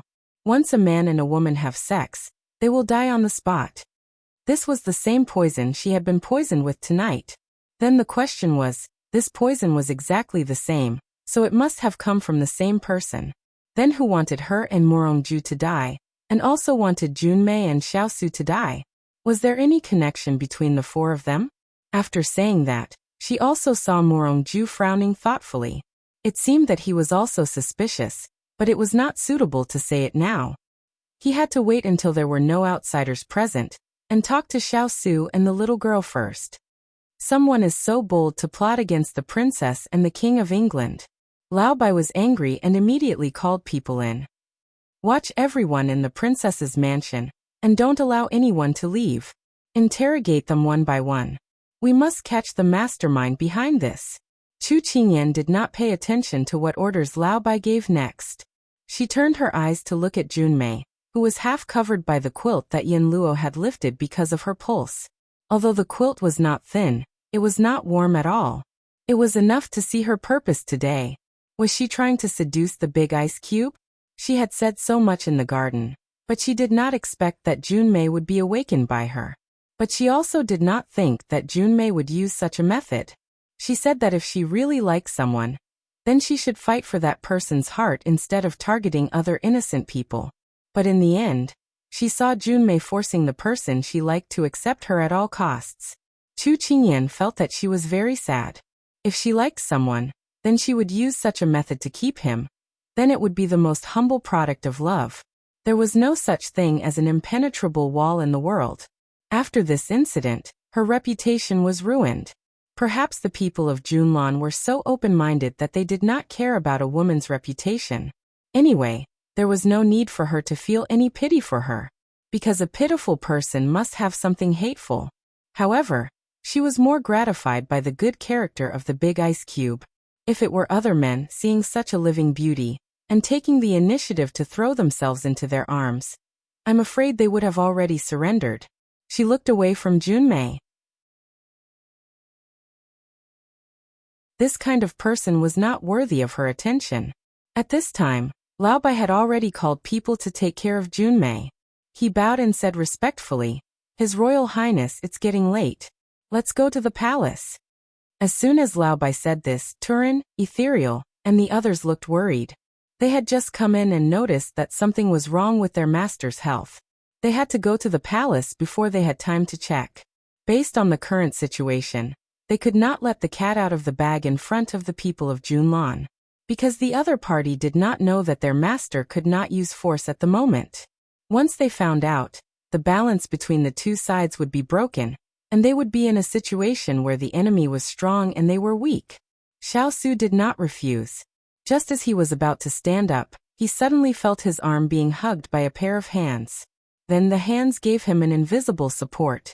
After he steadied himself, he lowered his head and saw the little fellow smiling and saying, Let's go, let's go. I want to go to the palace of Junlan to see if it's really as beautiful and spectacular as the legends say. He curled his lips.